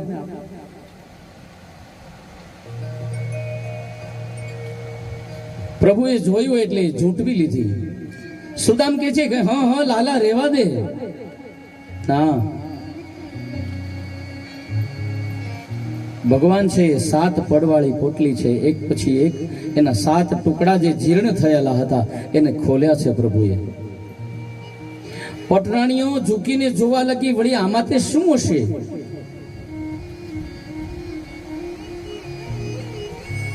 કૃષ્ણ કહે છે કે આમ આગા જાઓ, થોડું અંજવાળું તો થવા દો, આમાં શું છે મને તો જોવા દો.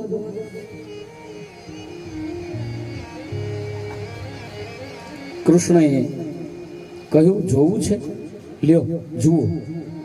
અંદરની ગાંઠ ખોલી અને વસ્તુ જોઈ. ત્યાં 3 ઘટના બની. 8 પટરાણી છે એ ખડખડાટ હસી. સુદામાએ સંકોચથી માથું નીચું કર્યું. એને એમ થયું કે આ મારી આવી આ સડેલા પૌવા જોઈ અને રાણીઓ હસી, એટલે એને માથું નીચું કર્યું અને કૃષ્ણની આંખમાં આંસુ આવ્યા. કૃષ્ણની આંખમાં આંસુ શું કામ આવ્યા? પૌવા જોયા એટલે એને ગોકુળ યાદ આવ્યું, માં યશોદા યાદ આવી. રાણીઓને એમ થયું કે આ મિત્રની ગરીબીના કારણે રડે છે. નહીં, એ માં યશોદા, નંદ, ગોકુળ, રાધાને યાદ કરીને રડે છે. પ્રભુએ એક મુઠ્ઠી પૌવા ખાધા.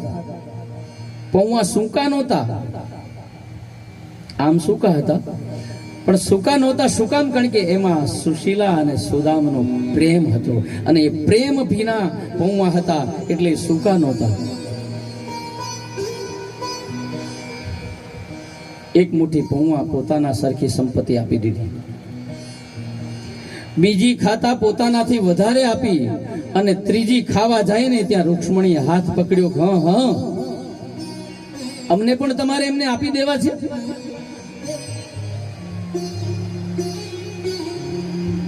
પ્રસાદ એકલા ન ખવાય, બધાને અપાય. આમ કરીને કૃષ્ણને રોક્યા. લૌકિક દ્રષ્ટિએ 2 મુઠ્ઠી પૌવા પણ સુદામાના માટે તો એનું સર્વસ્વ હતું, કારણ કે એના ઘરમાં કોઈ વસ્તુ હતી જ નહીં. પૌવા પણ બાજુમાંથી લઈ આવ્યા હતા. એટલે જ્યારે તમે તમારું સર્વસ્વ હરિને સમર્પણ કરો તો હરિ તમારો થાય છે. પણ આપણે તો ઘણું બધું રાખીને હવે તો એ બંધ થઈ ગયું. પણ નકર આરતીની થાળી આવે ને એટલે નોટો ઘણી બધી ખિસ્સામાં પડી હોય, છતાં અંદર હાથ નાખીને આપણે કરકરિયા ગોતીએ. ઓલું દસ્યું હતું ને ત્યારે કરકરિયા હાથમાં આવે એટલે પછી એ નાખીએ. અને એ પાછું આમ ઉપરથી હાથથી આમ આમ આમ વધારે પાડવાનું, અવાજ આવે એટલે બાજુવાળાને ખબર પડે કે ભાઈએ કંઈક નાખ્યું.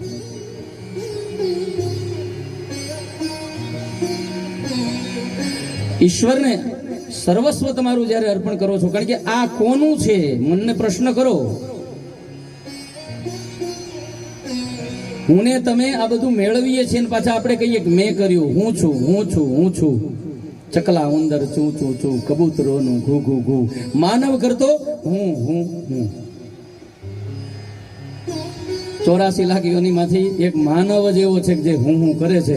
બાકીના છે એને કોઈ દી હું કર્યું જ નથી, અને કોઈ દિવસ એને કોઈની ચિંતા નથી કરી. એને વરસાદ આવે, વાવાઝોડ આવે, તોફાન આવે છે, તડકો આવે છે, ઠંડી આવે છે, છતાં એ રોજે રોજનું ક્યાંકથી ને ક્યાંકથી એને ઈશ્વર આપી રહે છે. એને કોઈ દી ભેગું નથી કર્યું. અને મેન તમે ભેગું કરવામાં આખી જિંદગી છે એને વેડફી નાખી છે. જે ભેગું કરવાનું છે એના માટે આપણે ક્યારેય જાગૃત થતા નથી. એના માટે આપણે એક ભરોસે બેઠેલા છીએ કે હું 50 પછી 60 નો થાવ, 65 નો થાવ, 70 નો થાવ, પછી ભક્તિ કરીશ.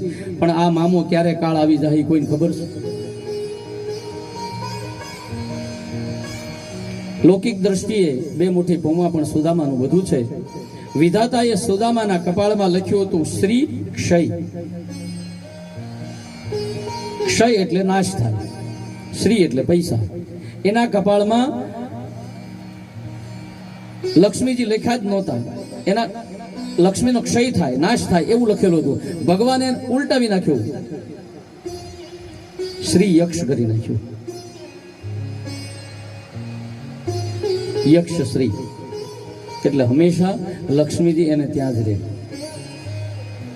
કુબેરના ઘર જેટલી સંપત્તિ એને આપી દીધી. અરે એના કરતા વધારે આખી ભાગ્ય રેખા ફેરવી નાખી. કૃષ્ણ કૃપા કરે અને અધૂરું કઈ થોડું રહે? સુદામા કઈ કહેતા નથી. એમ પ્રભુએ શું આપ્યું છે ને એ પ્રભુ પણ કહેતા નથી. સુદામાએ પ્રત્યક્ષ માંગ્યું નથી અને પ્રભુએ પ્રત્યક્ષ આપ્યું નથી. બીજે દિવસે સુદામા ઘરે જવાનું કહે છે.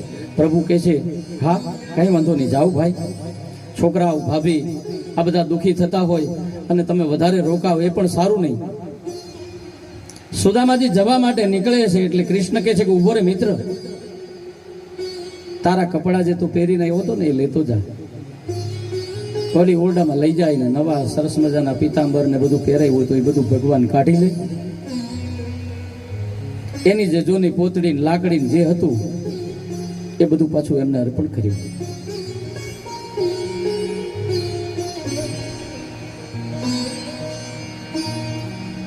છતાં પણ સુદામાની જીભ બગડી નથી. આપણને કોઈ અર્પણ કર્યું હોય ને પછી ઘરે જવા સમયે જો આપણને કોઈ કઢાવી લે ને તો મનોમન તો આપણે ગાળો નો વરસાવી દઈએ. આ કઈ જાતનો માણસ છે? આ બધું પહેરાયું ને આ બધું કર્યું ને આ મારા અપમાન માટે જ કર્યું ને પાછો મને તો આ કપડા વગરનું કાઢી મૂક્યો.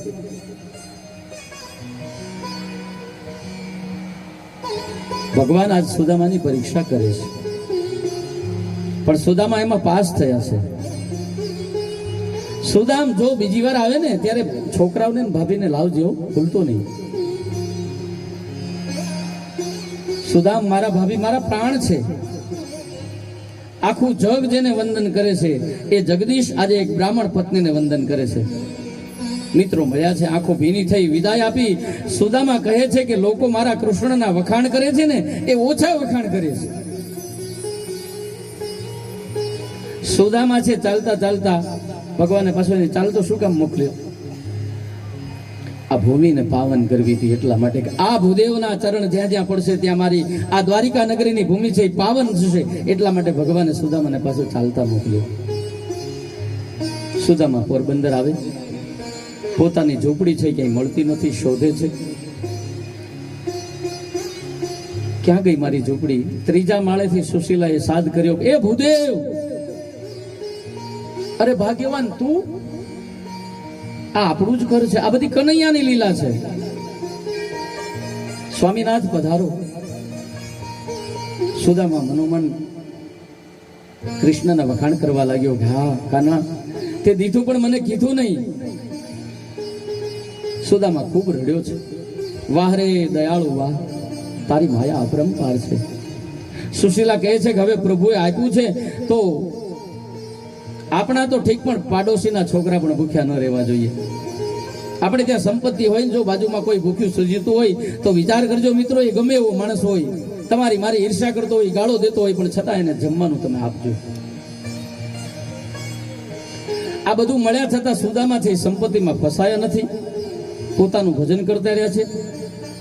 બાજુમાં એક ઓરડી નાની એવી હતી, એમાં રહીને સુદામાએ ભજન કર્યું છે. સુદામા મહેલમાં રહેવા નથી ગયા. શુકજી પરીક્ષિતને વસુદેવના યજ્ઞોત્સવની કથા આગળ કરે છે. યજ્ઞમાં પધારેલા ઋષિમુનિ દ્વારિકાનાથની સ્તુતિ કરે ત્યારે યજ્ઞ કરનાર વસુદેવની આંખો ફાટી રહી જાય છે. ત્યારે ખબર પડી કે હું જેનો પુત્ર માનું છે એ તો પરમાત્મા છે. પછી પ્રભુ પોતાના માતા પિતાને દેવકી વસુદેવને કહે છે કે તમારા મનમાં કાંઈ ઈચ્છા હોય તો મને કહો, હું તેને પૂર્ણ કરીશ. વસુદેવ કહે છે કે બ્રહ્મના પિતા બનવાનો યશ અમોને મળ્યો છે, એનાથી વધારે બીજું તો શું જોઈએ? મારા મનમાં કોઈ ઈચ્છા નથી. દેવકી કહે છે મને કહેતા શરમ આવે છે, પણ મારા મનમાં એક વાસના હજી રહી જાય છે. આપ ઈશ છો, આપ ભગવાન છો, આપ બ્રહ્મ છો, હું જનેતા છું. પ્રભુ કંસે મારેલા મારા પુત્રો મને પાછા મેળવી આપો.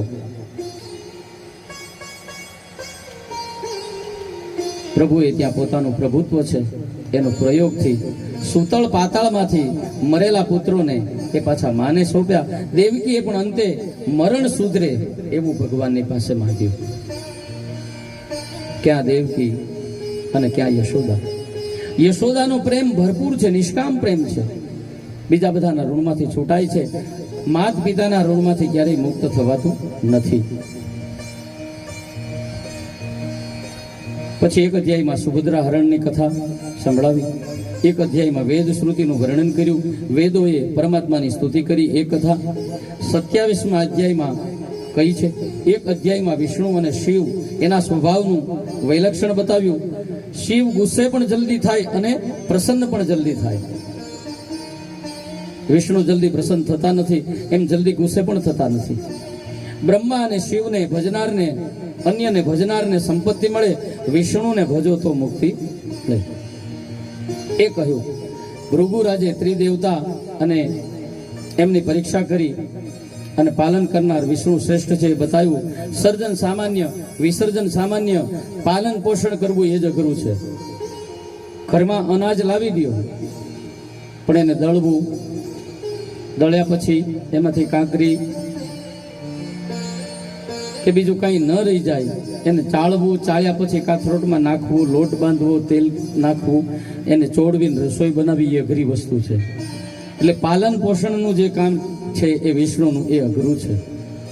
ત્યારબાદ એક અધ્યાયમાં મંત્ર, મૂર્તિ અને માળા એના સિદ્ધાંત બનાવ્યા અને એ બતાવ્યા. તમે કોઈ પણ મંત્રનો જાપ કરતા હોય તો કાયમના માટે એ મંત્રનો જાપ ચાલુ રાખો.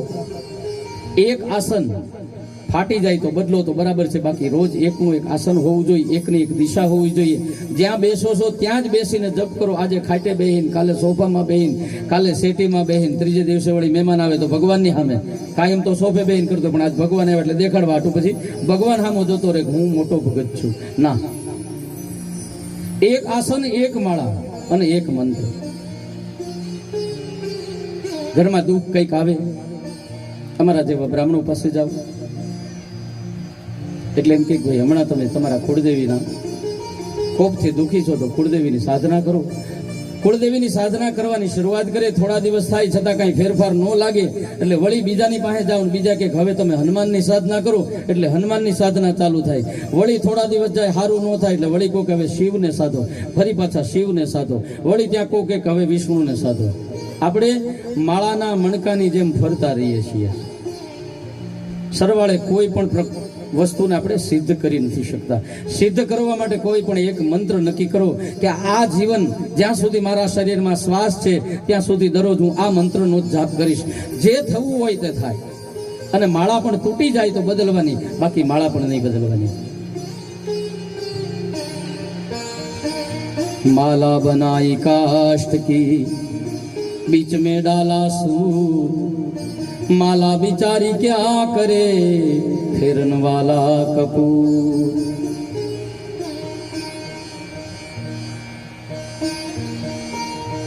શ્રી કૃષ્ણ પત્નીઓ દ્વારા થતી કૃષ્ણની સેવાનું પ્રભુ લીલાનું સંક્ષેપમાં વર્ણન કરી દશમ સ્કંદને વિરામ આપ્યો. કૃષ્ણની આ બધી અલૌકિક લીલાઓનું ચિંતન કરતા મન છે એ કૃષ્ણની અંદર પરોવાયું. અહીંયા આ 10મો સ્કંદ છે, પ્રભુ શરણમાં અર્પણ કરીએ. કાયેન વાચા મનસેન્દ્રિયેર્વા બુદ્ધ્યાત્મના વા પ્રકૃતે સ્વભાવા કરોમિ યદ્યત सकलम परस्मै नारायणायेति समर्पयामि. 11મો સ્કંદ. આ માનવ દેહ સર્વથી પ્રથમ શ્રેષ્ઠ ભગવાનની પ્રાપ્તિ માટેનું સાધન છે. બીજા કોઈ જન્મની અંદર આપણે ભગવાનને પ્રાપ્ત નથી કરી શકતા. મનુષ્ય દેહ મળે એટલે આપણે ભગવાનને પ્રાપ્ત કરી શકવાની તાકાત છે. એક આ નિસરણી છે ભગવાન સુધી પહોંચવાની. અને એટલા માટે દેવતાઓ છે એ પણ આ મનુષ્ય દેહ મેળવવા માટે ભગવાનને પ્રાર્થના કરે છે. આરંભમાં સૌપ્રથમ સુખદેવજીએ ઋષિઓને યદુવંશનો શ્રાપ એની કથા સંભળાવી. યદુવંશના ક્ષયને પ્રભુએ નોતરી રહ્યા છે. પરીક્ષિત પૂછે કે યાદવોને બ્રાહ્મણનો શ્રાપ શાથી થયો છે? શુકજી કથા સંભળાય કે એકવાર વિશ્વામિત્ર, અસિત, કણાદ, દુર્વાસા, ભૃગુ, અંગીરા, કશ્યપ, વામદેવ, અત્રિ, વશિષ્ઠ, નારદ આદિ ઋષિઓ પિંડારક ક્ષેત્રમાં આવ્યા. એવા સમયે જેની મતિ બગડી છે એવા યાદવો જાંબુવતીથી થયેલા પુત્ર સાંબને ગર્ભવતીનો સ્વાંગ રચી અને મોકલવામાં આવ્યા. અને ઋષિની આગળ કહ્યું કે આને દીકરો થશે કે દીકરી? ઋષિ સમજી ગયા કે આની બુદ્ધિ બગડી છે. વિનાશ કાળે વિપરીત બુદ્ધિ. જાઓ તેને પુત્ર કે પુત્રી નહીં પણ તમારા કુળનો નાશ થાય એવું હળ અને મુશળ પ્રગટ થશે. શાપ મળ્યો. કપડા ઉતારીને જોવે તો હળ મુશળ પ્રગટ થયા છે. બધા કંપી ગયા. ઉગ્રસેન પાસે જઈ સારી ઘટનાનું વર્ણન કરે. ઉગ્રસેન છે એ પણ ખીજાણા છે કે તમે ઉઠીને આ શું કર્યું? હળ મુશળ છે એનું ચૂર્ણ કરાયું છે. છેલ્લે 2 ટુકડા વધ્યા. એક ટુકડો વધ્યો એને પાણીમાં પધરાવી દીધો. ચૂર્ણ છે એ સમુદ્રના અંદર નાખવામાં આવ્યું પણ મોજાથી ધીમે ધીમે કરતું કિનારે આવ્યું. અને એ તીક્ષ્ણ પાનવાળી વનસ્પતિ ઉગી. એને વિદ્વાનો એરકા કહે છે. એરકા નામનું વૃક્ષ થયું. આ ટુકડો જે છે એક માછલું ગળી ગયું અને એક માછીમારની જાળમાં એ માછલું પકડાણું અને એક આ પારધીની પાસે એ ટુકડો આવ્યો ને એને એમાંથી બાણ બનાવ્યું.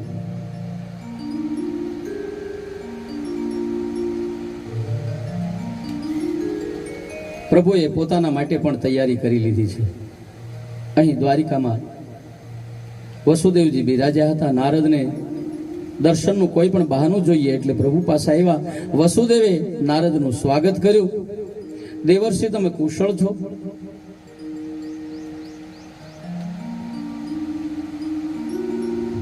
ભગવાન કહે છે ક્યારેક અમારી પાસે પણ બેસો, અમને મુક્તિનો માર્ગ બતાવો. નારદ કહે છે કે તમે તો બ્રહ્મના પિતા છો, તમારી મુક્તિ નિશ્ચિત છે. છતાં નારદજીએ નિમિ રાજા અને નવ યોગેશ્વરની કથા સંભળાવી. ભગવાનનું ગુણોનું નામનું સંકીર્તન કલિયુગમાં શ્રેષ્ઠ છે. દેવર્ષિ નારદે આવો સત્સંગ કરાવ્યો. પછી દ્વારિકામાં એકાંતમાં ભગવાનની પાસે દેવતાઓ આવ્યા અને સ્તુતિ કરવા લાગ્યા. ભગવાન હવે બહુ થયું હો, અમે તમારા વગર રહી નથી શકતા, હવે જલ્દી સીધાઓ. ભગવાન આપનું કાર્ય સંપન્ન થયું છે, આપ સ્વધામ પધારો. સુખજી રાજા પરીક્ષિતને કહે છે કે આ વાતની ઉદ્ધવને ખબર પડી અને દ્વારિકામાં અનેક અનિષ્ટો થવા લાગ્યા. ભગવાન આજે ખુદ કાળ સ્વરૂપ ધારણ કરી પોતાના પરિવારને કાળના મુખમાં લઈ જાય છે. પ્રભુના શરણમાં ગયા છે, ચરણ પકડી ખૂબ રડ્યા છે. હે નારાયણ, હું જાણું છું બ્રાહ્મણ શાપને તમે મિથ્યા કરી શકો એમ છો, પણ તમે એવું નહીં કરો, કારણ કે આપની ઈચ્છાથી જ બ્રાહ્મણોએ યદુવંશના વિનાશનો શાપ આપ્યો છે. આ ઉદ્ધવજીની સાથે ભગવાન વાત કરે છે. હે ઉદ્ધવ, મારે જવાનું છે, તમારે રહેવાનું છે, તમે યોગ્ય પાત્ર છો, તેથી આ મારા જ્ઞાનનો ઉપદેશ હું તમને આપું છું અને બ્રાહ્મણોના શાપથી તમને મુક્ત કરું છું. એક ઉદ્ધવને આ બ્રાહ્મણના શાપમાંથી ભગવાને મુક્ત કર્યા છે. જ્ઞાનમય દ્રષ્ટિથી તમે જોજો, હું વ્યાપક છું, હરિવ્યાપક, સર્વત્ર સમાન. હું ક્યાં નથી એટલે તમને દર્શન થશે. ઉદ્ધવ, જ્ઞાનમય દ્રષ્ટિ માટે યોગ્ય અધિકારી સદગુરુની જરૂર છે. આ વાત સમજવા દત્ત ભગવાન અને યદુની કથા તમને કહું છું. ભગવાન દત્તાત્રેય જે કંઈ ગુરુ કર્યા છે એ અહીંયા બતાવવામાં આવ્યું.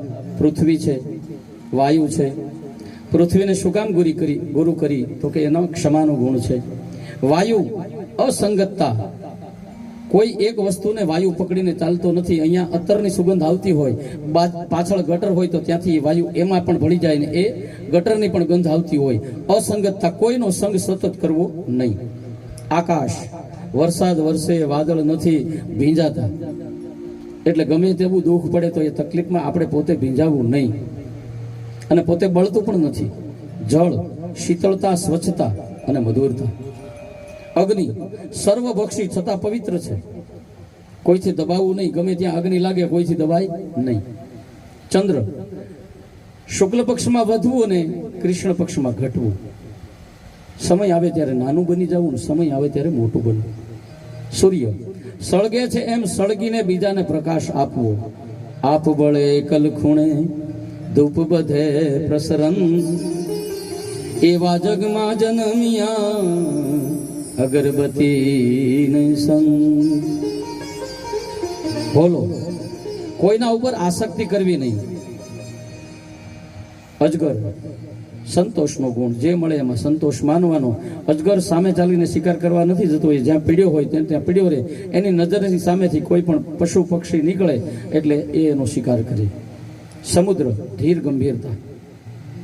પતંગિયું, રૂપમાં મોહવું નહીં. દીવો ચાલુ કરો એટલે પતંગિયું આવે, એના રૂપમાં પડે અને એ ગરમીથી બળીને મરી જાય. મધમાખી, સંગ્રહ કરવો નહીં. આપણે ગાઈ છીએ કથા પછી સત્યનારાયણ. માખીએ મધ ભેળું કીધું, ખાધું નહીં ખાવાનું દીધું, ધૂતારાએ ધૂતી લીધું. એ મને તમને માખીના રૂપમાં સંપત્તિ ભેગી કરીએ છીએ ને એનું કે છે કે તમે સંપત્તિ ભેગી ઘરમાં કરો છો, તમારા માટે વાપરો, તમારા છોકરા માટે વાપરો. વધારે સંપત્તિ ઈશ્વરે આપી હોય તો દાન પુણ્ય કરવા કરતા પહેલા પરિવારમાં નજર કરો. ભાણીઓ, બેન, કાકા, મામા, ફઈ, ફુવા, સાળવ, સાઢુભાઈ, આમાંથી કોઈ દુઃખી છે એને સુખી કરો. પછી એમાંથી કોઈ સુખી થઈ જાય તો ગામમાં નક્કી કરો, ગામમાં કોણ ગરીબ છે એને સુખી કરો. પછી બીજા મોટા મોટા દાન દેવા જાઓ. પણ આજે આપણો સગો ભાઈ ઘરે ભૂખ્યો મરતો હોય અને મોટો ભાઈ છે 51 લાખ રૂપિયાની મોટી તકતી મારે, એ દાન નથી. જમા ન કરો, જમાડો. અમે યજ્ઞમાં ઘણી વાર હું ને ભાવેશ દાદા શરૂઆત અમારી હતી ત્યારે કહેતા કે જે જમાડતો નથી ને એ જસલોકમાં જાય છે મુંબઈની. એટલે જમાડો. હાથી, સ્પર્શ, વિષયમાં લંપટ ન બનવું, ભાન ન ભૂલી જવી. ભ્રમર, ગંધમાં લોભાવું નહીં. ગરુડ પુરાણમાં ભાવેશ દાદાને મોઢેથી ઘણી વાર સાંભળ્યું હશે. હાથી, પતંગિયું, માછલું અને ભમરો અને હરણ, આ એક એક વિષયની ચાહનાવાળા હોવા છતાં એ બધા જ નાશ પામે છે. તો આપણે તો 5 વિષયની ચાહનાવાળા છીએ. એમાં જો આપણે લંપટ થઈને પડ્યા રહીશું તો આપણો નાશ નક્કી છે. હરણ, સરસ મજાનું સંગીત વગાડવામાં આવે તો હરણ છે એના સંગીતને લીધે એ ધીમે ધીમે કરતું તમારી નજીક આવી જાય અને આપણે પકડી લઈએ ત્યાં સુધી એ ભાન ભૂલી ગયું. માછલાને લોટની ગોળી બનાવી અંકોડામાં નાખો. ખાવાની એટલી બધી લાલસા છે જેથી કરીને એ ખાવા જાય, એની જીભમાં અંકોડો ફસાઈ જાય અને માછીમાર છે એ માછલાને પકડી લે. વેશ્યા. પુરુષની વાટ જોતી રહેવી, પણ ન આવ્યો એટલે સમજાયું તેને કે ચિંતન કરવું એના કરતા તો જગદીશનું ચિંતન કરવું. આ ગ્રાહક આવે કે ન આવે, ગુણિકા છે એ પોતાના ગ્રાહકની રાહ જોઈ જોઈને થાકી, ત્યારે એને સમજાયું કે આના કરતા, જેમ તુલસીદાસ પોતાના ઘરેથી નીકળ્યા, વરસાદ વરસે છે, ગણિકાના કોઠા ઉપર જવા માટે કોઈ દોરડું લટકે છે એમ સમજી અને પોતે ચડી ગયા, પણ એ પછી ખબર પડી કે આ તો સાપ હતો. માણસ ભાન ભૂલી જાય ત્યારે એને કંઈ દેખાતું નથી. અને ગુણિકાએ કહ્યું કે આટલા બધા મને પ્રેમ કરો છો એના કરતા શ્રી રામને પ્રેમ કરો તો, એટલે પછી તુલસ્યામાંથી તુલસીદાસ બન્યા. પુત્રો, જે ઘરે રોટલો ખાય એ ઘરની વફાદાર રહે. એ લાકડી ખાય કદાચ તો પણ છતાં એ ઘર પ્રત્યે વફાદાર રહેશે, ફરિયાદ નથી કરતો. સંતને માન અપમાન હોય નહીં. બાળકમાં નિર્દોષતા હોય, થોડું થોડું સમજણું થાય પછી એ અમુકની સામે હસે ને અમુકની સામે રડે, પણ નાનું હોય ત્યારે સૌ કોઈ પણ બોલાવે બધાની સામે હસતું જ હોય છે, કારણ કે એ ભગવાનનું સ્વરૂપ. એક કુંવારી કન્યા, ટીટોડી, કારીગર, આમ ગુરુ દત્તાત્રેય છે એને સર્પ અને ભમરી આ બધા ગુરુ કર્યા. ભગવાને રાજાને બોધ આપ્યો અને પોતે પોતાના રસ્તે ગયા. ભગવાને ઉદ્ધવને કહ્યું કે આપણા વડવા યદુરાજ દત્તાત્રેયના ઉપદેશ પર વિચાર કરી સર્વસંગ મુક્ત થયા, બ્રહ્મવેતા બન્યા. માટે તમે પણ સર્વસંગને તજો અને મારા પરમ પદને પામો. શુકજી આગળ કથા સંભળાવે. પ્રભુએ પોતાની લીલા સંકેલી છે. પ્રભા ક્ષેત્રમાં જ્યાં સર્વનું મૃત્યુ લખાયું હતું એ સ્થળે જેવી રીતે જે સમયે તેવી જ રીતે ત્યાં મૃત્યુ થાય છે, તેને મિથ્યા કોઈ કરી શકતું નથી. વિનાશ કાળે વિપરીત બુદ્ધિ, મદિરા પાન કરી અંદો અંદર લડવા લાગ્યા. પ્રભુની ઈચ્છાથી યદુવંશનો ક્ષય થયો. દાઉદી સ્વધામ પધાર્યા. ભગવાન સ્વયં પણ પોતાની લીલા સમેટી સ્વધામ પધારવાની તૈયારી કરે છે. પ્રાચીના પીપળા ઉપર ભગવાન બિરાજમાન થાય છે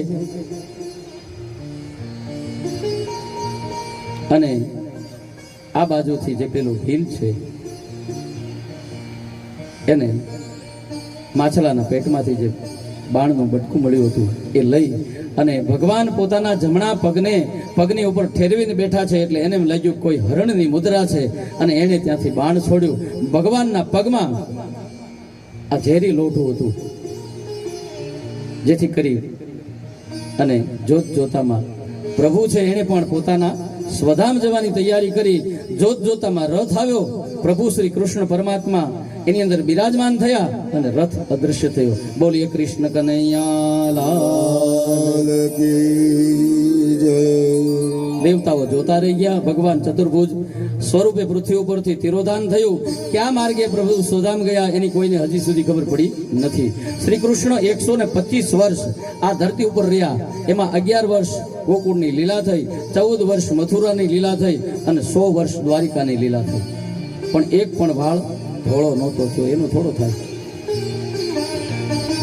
એકે દાંત ઓછો નહોતો થયો. આંખે તેજ ઓછા નહોતા થયા. મોક્ષ કથા સંભળાવી. 11 સ્કંદ છે એ પણ પ્રભુના ચરણમાં સમર્પિત કર્યો. કાયેન વાચા મનસેન્દ્રિયૈર્વા બુદ્ધ્યાત્મના વા પ્રકૃતે સ્વભાવા કરોમિ યદ્યत् સકલં પરસ્મૈ નારાયણાય સમર્પયામિ. 12મો સ્કંદ. કસ્મૈ ન વિભાસતો યમુતલો જ્ઞાન પ્રદીપ પુરા તદુપેણ ચ નારદાય મુનયે કૃષ્ણાય તદોપિતા. શ્રી શૌનક શ્રીમદ ભાગવતજી ભગવાન શ્રી કૃષ્ણના સ્વરૂપોનો પરિચય કરાવનાર તત્વ દીપક છે. એક મોટો દીવો છે. આ દીપક અનુપમ છે, અલૌકિક છે. શ્રીમદ ભાગવત સમાન કોઈ તત્વ ગ્રંથ નથી. સૌપ્રથમ આ દિવ્ય દીપક ભગવાન શ્રી નારાયણે શ્રી બ્રહ્માજી માટે પ્રકાશિત કર્યો. પુનઃ શ્રી હરિએ પોતે શ્રી બ્રહ્માજી સ્વરૂપે મુનિવર નારદને પ્રેમપૂર્વક આપ્યું હતું. ત્યાર પછી પુનઃ ભગવાને નારદજીના સ્વરૂપે મુનિવર શ્રી કૃષ્ણ દ્વયે પણ વ્યાસ મહર્ષિને સમર્પિત કર્યો. પુનઃ ભગવાને સ્વયં શ્રી વ્યાસજીના સ્વરૂપે યોગીન્દ્ર વર એવા મહર્ષિને આપ્યો. અંતમાં શ્રી શુકજી મહારાજે અત્યંત કરુણામય ચિત્તથી શ્રી કૃષ્ણ ભગવાનથી ઉત્તરા માતાની કુખમાં રક્ષણ પામેલા એવા પરીક્ષિતને આપ્યો. આગળ જતા કળિયુગનું વર્ણન કર્યું છે, એનાથી આપણે બધા પરિચિત છીએ. કળિયુગમાં શું થશે શું નહીં થાય એની ઘણી બધી કથાઓ થઈ ચૂકી છે. કારણ કે અમુક કથાઓ એવી છે કે સાંભળવી ઘણી વખત ગમે છે, પણ એમાંથી આપણામાં કંઈ આવે નહીં તો ઘડીએ ઘડીએ સાંભળવાથી શું ફાયદો. રાજા પરીક્ષિત પ્રશ્ન કરે છે કે પ્રભુ સ્વધામ પધાર્યા પછી પૃથ્વી કોને ભોગવી, ભવિષ્યમાં કોનું રાજ થશે. સુખદેવજી મહારાજે જે રાજાઓ થયા હતા તેની વાત કરી. જરાસંઘના પુત્ર સહદેવથી માંડી અનેક રાજાઓનું વર્ણન કર્યું, કલિયુગી રાજાનું વર્ણન કર્યું. ભવિષ્યમાં કોણ થશે, તે કેટલા વર્ષ પૃથ્વી ઉપર રહેશે એનું પણ વર્ણન કર્યું. કળિયુગના અનેક દોષો બતાવ્યા. કળિયુગમાં રાંધેલા ધાન વહેંચાશે, દૂરના જળાશય તીર્થ ગણાશે, તીર્થમાં રહેનારા પાપ કરતા હશે, લુચ્ચા ડાયા ગણાશે. ડાયો માણસ હોય ને કોઈનો પણ ઓલો કપટ કરતો હોય ને ટીલા ટપકા કરીને મારી જેમ, એ પછી સારો ગણાય. ધનવાન સર્વગુણ સંપન્ન મનાય, નાણા વગરનો નાથિયો નાણે નાથા લાલ. ચાર વર્ણ જેવું કઈ રહેશે નહીં, બધા હરખા. ક્ષત્રિયો રક્ષક બનીને ભક્ષક બનશે. જેને કપટ કરતા આવડતું હશે એ સત્તા ભોગવશે. બ્રાહ્મણોને સંસ્કારમાં માત્ર જનોય રહેશે. અતિવૃષ્ટિ થાય, અનાવૃષ્ટિ થશે. અનેક પ્રકારના રોગોથી લોકો પીડાશે અને લોકો અખાજ ખાશે. આજે બહુ એનો વધારો થઈ ગયો છે, એ બહુ દુઃખજનક વાત છે. આપણે આપણી જાતને ભૂલી ગયા છીએ. શું ખવાય એનું પણ આપણને ભાન નથી. માત્ર ઘઉંનો લોટ લ્યો કેટલી બધી વાનગી બને, ચણાનો લોટ લ્યો કેટલી બધી વાનગી બને છે. કોઈ માપ નહીં એટલી વાનગી બને, છતાં એમાં હું છે આપણે એ ખાવા જઈશ ખબર નથી પડતી. કલી જ્યારે ચરમ સીમાએ પહોંચશે ત્યારે બ્રાહ્મણોને ત્યાં ભગવાનનો અવતાર થશે ને એ કલ્કી મહારાજ કળિયુગને ઉથાપી સતયુગનું પાછું સ્થાપન કરશે. ત્યાં સુધીનું આ ભાગવત આપણને સમજાવી જાય છે. એમાં ઘણા વિધર્મીઓ તોય એમ કે છે કે આ અમારો ભગવાન, અમારો ભગવાન. આ ક્યાંથી આવ્યો તમારો ભગવાન? આને 24 બતાવી દીધા, આના સિવાય બીજો કોઈ ભગવાન છે નહીં, આવવાનો છે એનું સરનામું પણ આપી દીધું. સંભલમાં કલિયુગ તરીકે, કલિયુગમાં સંભલ ગામની અંદર આ કલ્કી નામનો અવતાર છે એ થશે અને એ કળિયુગને છોડાવશે અને સત્યને સ્થાપશે. છતાં લોકો વિધર્મીઓ એમ કહી રહ્યા છે કે આ અમારો ભગવાન ક્યાંથી આવ્યો? એક વખત પૂરેપૂરું સરનામું તો આપો મને. ખોટી દિશામાં મને તમને લઈ જાય છે, પણ આ કળિયુગ છે એટલે ચાલવાનું છે એનું રાજ. સત્ય છે એ ઢકાઈ જવાનું છે, એ જશે નહીં. થોડી ક્ષણ માટે જેમ વાદળા ઘનઘોર થાય ને સૂર્ય ઢંકાઈ જાય એમ થોડી વાર માટે આ કળિયુગ છે. એટલે આ વર્ષો લાંબા છે, એટલે લાંબા સમય સુધી કદાચ ઢંકાયેલું રહે છે, પણ એને કોઈ ઢાંકી શક્યું નથી. આપણે કહીએ ને સૂરજ છાબડે ઢાંક્યો ન રહે. એક દિવસ પ્રકાશ થશે, પછી હું તમે ન હોય તો કઈ નહીં, મારી તમારી પેઢીઓ હશે એ જોશે.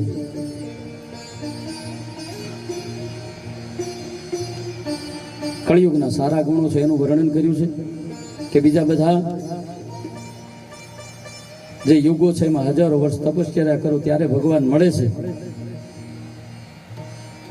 કળિયુગમાં માત્ર ભગવાનનું સંકીર્તન કરીએ તો ભગવાન મળી જાય છે. અંતમાં શુકજીની પૂજા કરી, શુકજી ઊભા થયા, રાજાની માથે હાથ મૂક્યો. આટલા દિવસ પછી શુકજી પોતાના આસનથી ઊભા થયા છે, પોતાનું કમંડલ લીધું, મૃગચર્મ ગોળ વાળી બગલમાં નાખ્યું, આત્મા પરમાત્મા ભાવથી બધાને વંદન કર્યા. આ બાજુ જન્મેજય પરીક્ષિતનો દીકરો પોતાના બાપને બચાવવા માટેના પ્રયાસો કરે છે. સૈનિકોને ચોકી પેરો ભરીને મૂકી દીધા છે કે તક્ષક નાગ અહીંયા પ્રવેશ કરી ન શકે. એક બ્રાહ્મણનો દીકરો છે, એના રૂપમાં આજે તક્ષક આવી રહ્યો છે. રસ્તામાં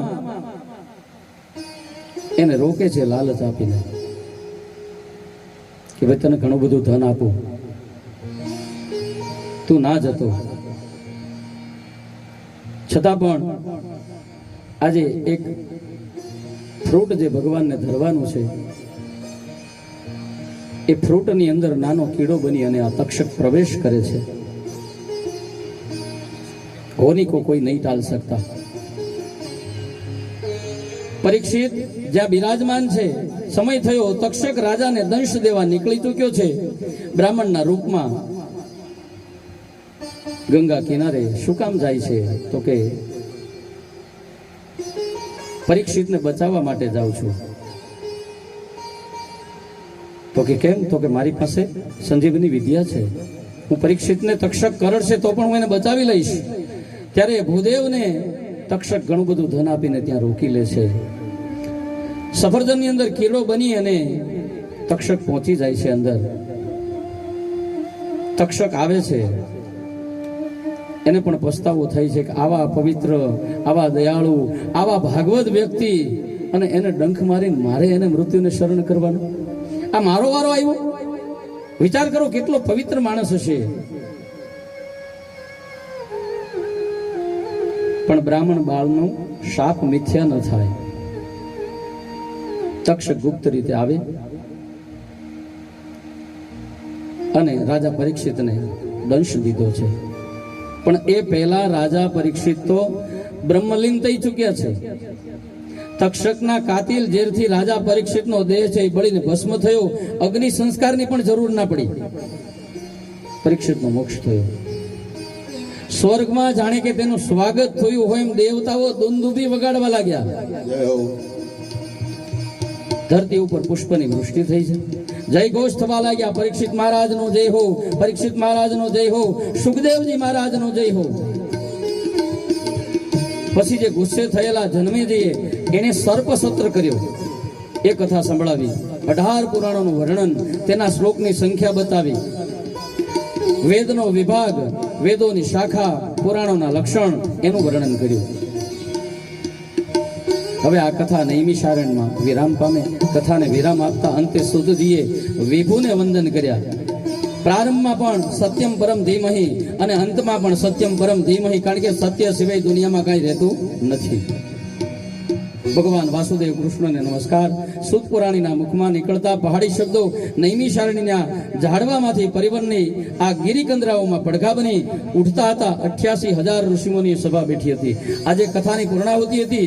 બીજા શ્લોકમાં કૃષ્ણ કથાના કથયતા સુખદેવજીને નમસ્કાર કર્યા. શ્રી સુખદેવજીને વંદન.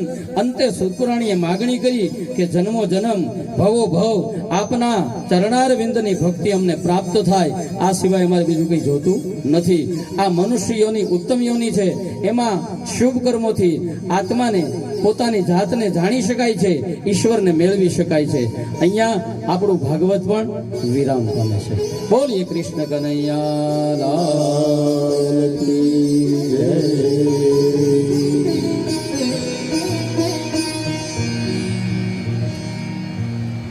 કરચરણ કૃતમ વા કાયજમ કરજમ વા શ્રવણનયનજમ વા માનસમ વા પરાધમ વિહિતમ વિહિતમ વા સર્વમેતક્ષમસ્વ. જય જય કરુણાબ્દે શ્રી મહાદેવ શંભો. હે ભગવાન શિવજી, બે ભાઈઓએ મળીને કથા અહીંયા પૂર્ણ કરી છે. એમાં અમે કંઈ પણ ભૂલો કરી હોય તો અમે તમારા બાળક છીએ. અને સારા એ રાંડિયાનું હે મારા જડેશ્વર કલ્યાણ કરજે. સદાના માટે જે સદબુદ્ધિથી આ આયોજન થયું છે, આવી સદબુદ્ધિ કાયમના માટે આપજે. સૌને જય જડેશ્વર. જય શ્રી કૃષ્ણ.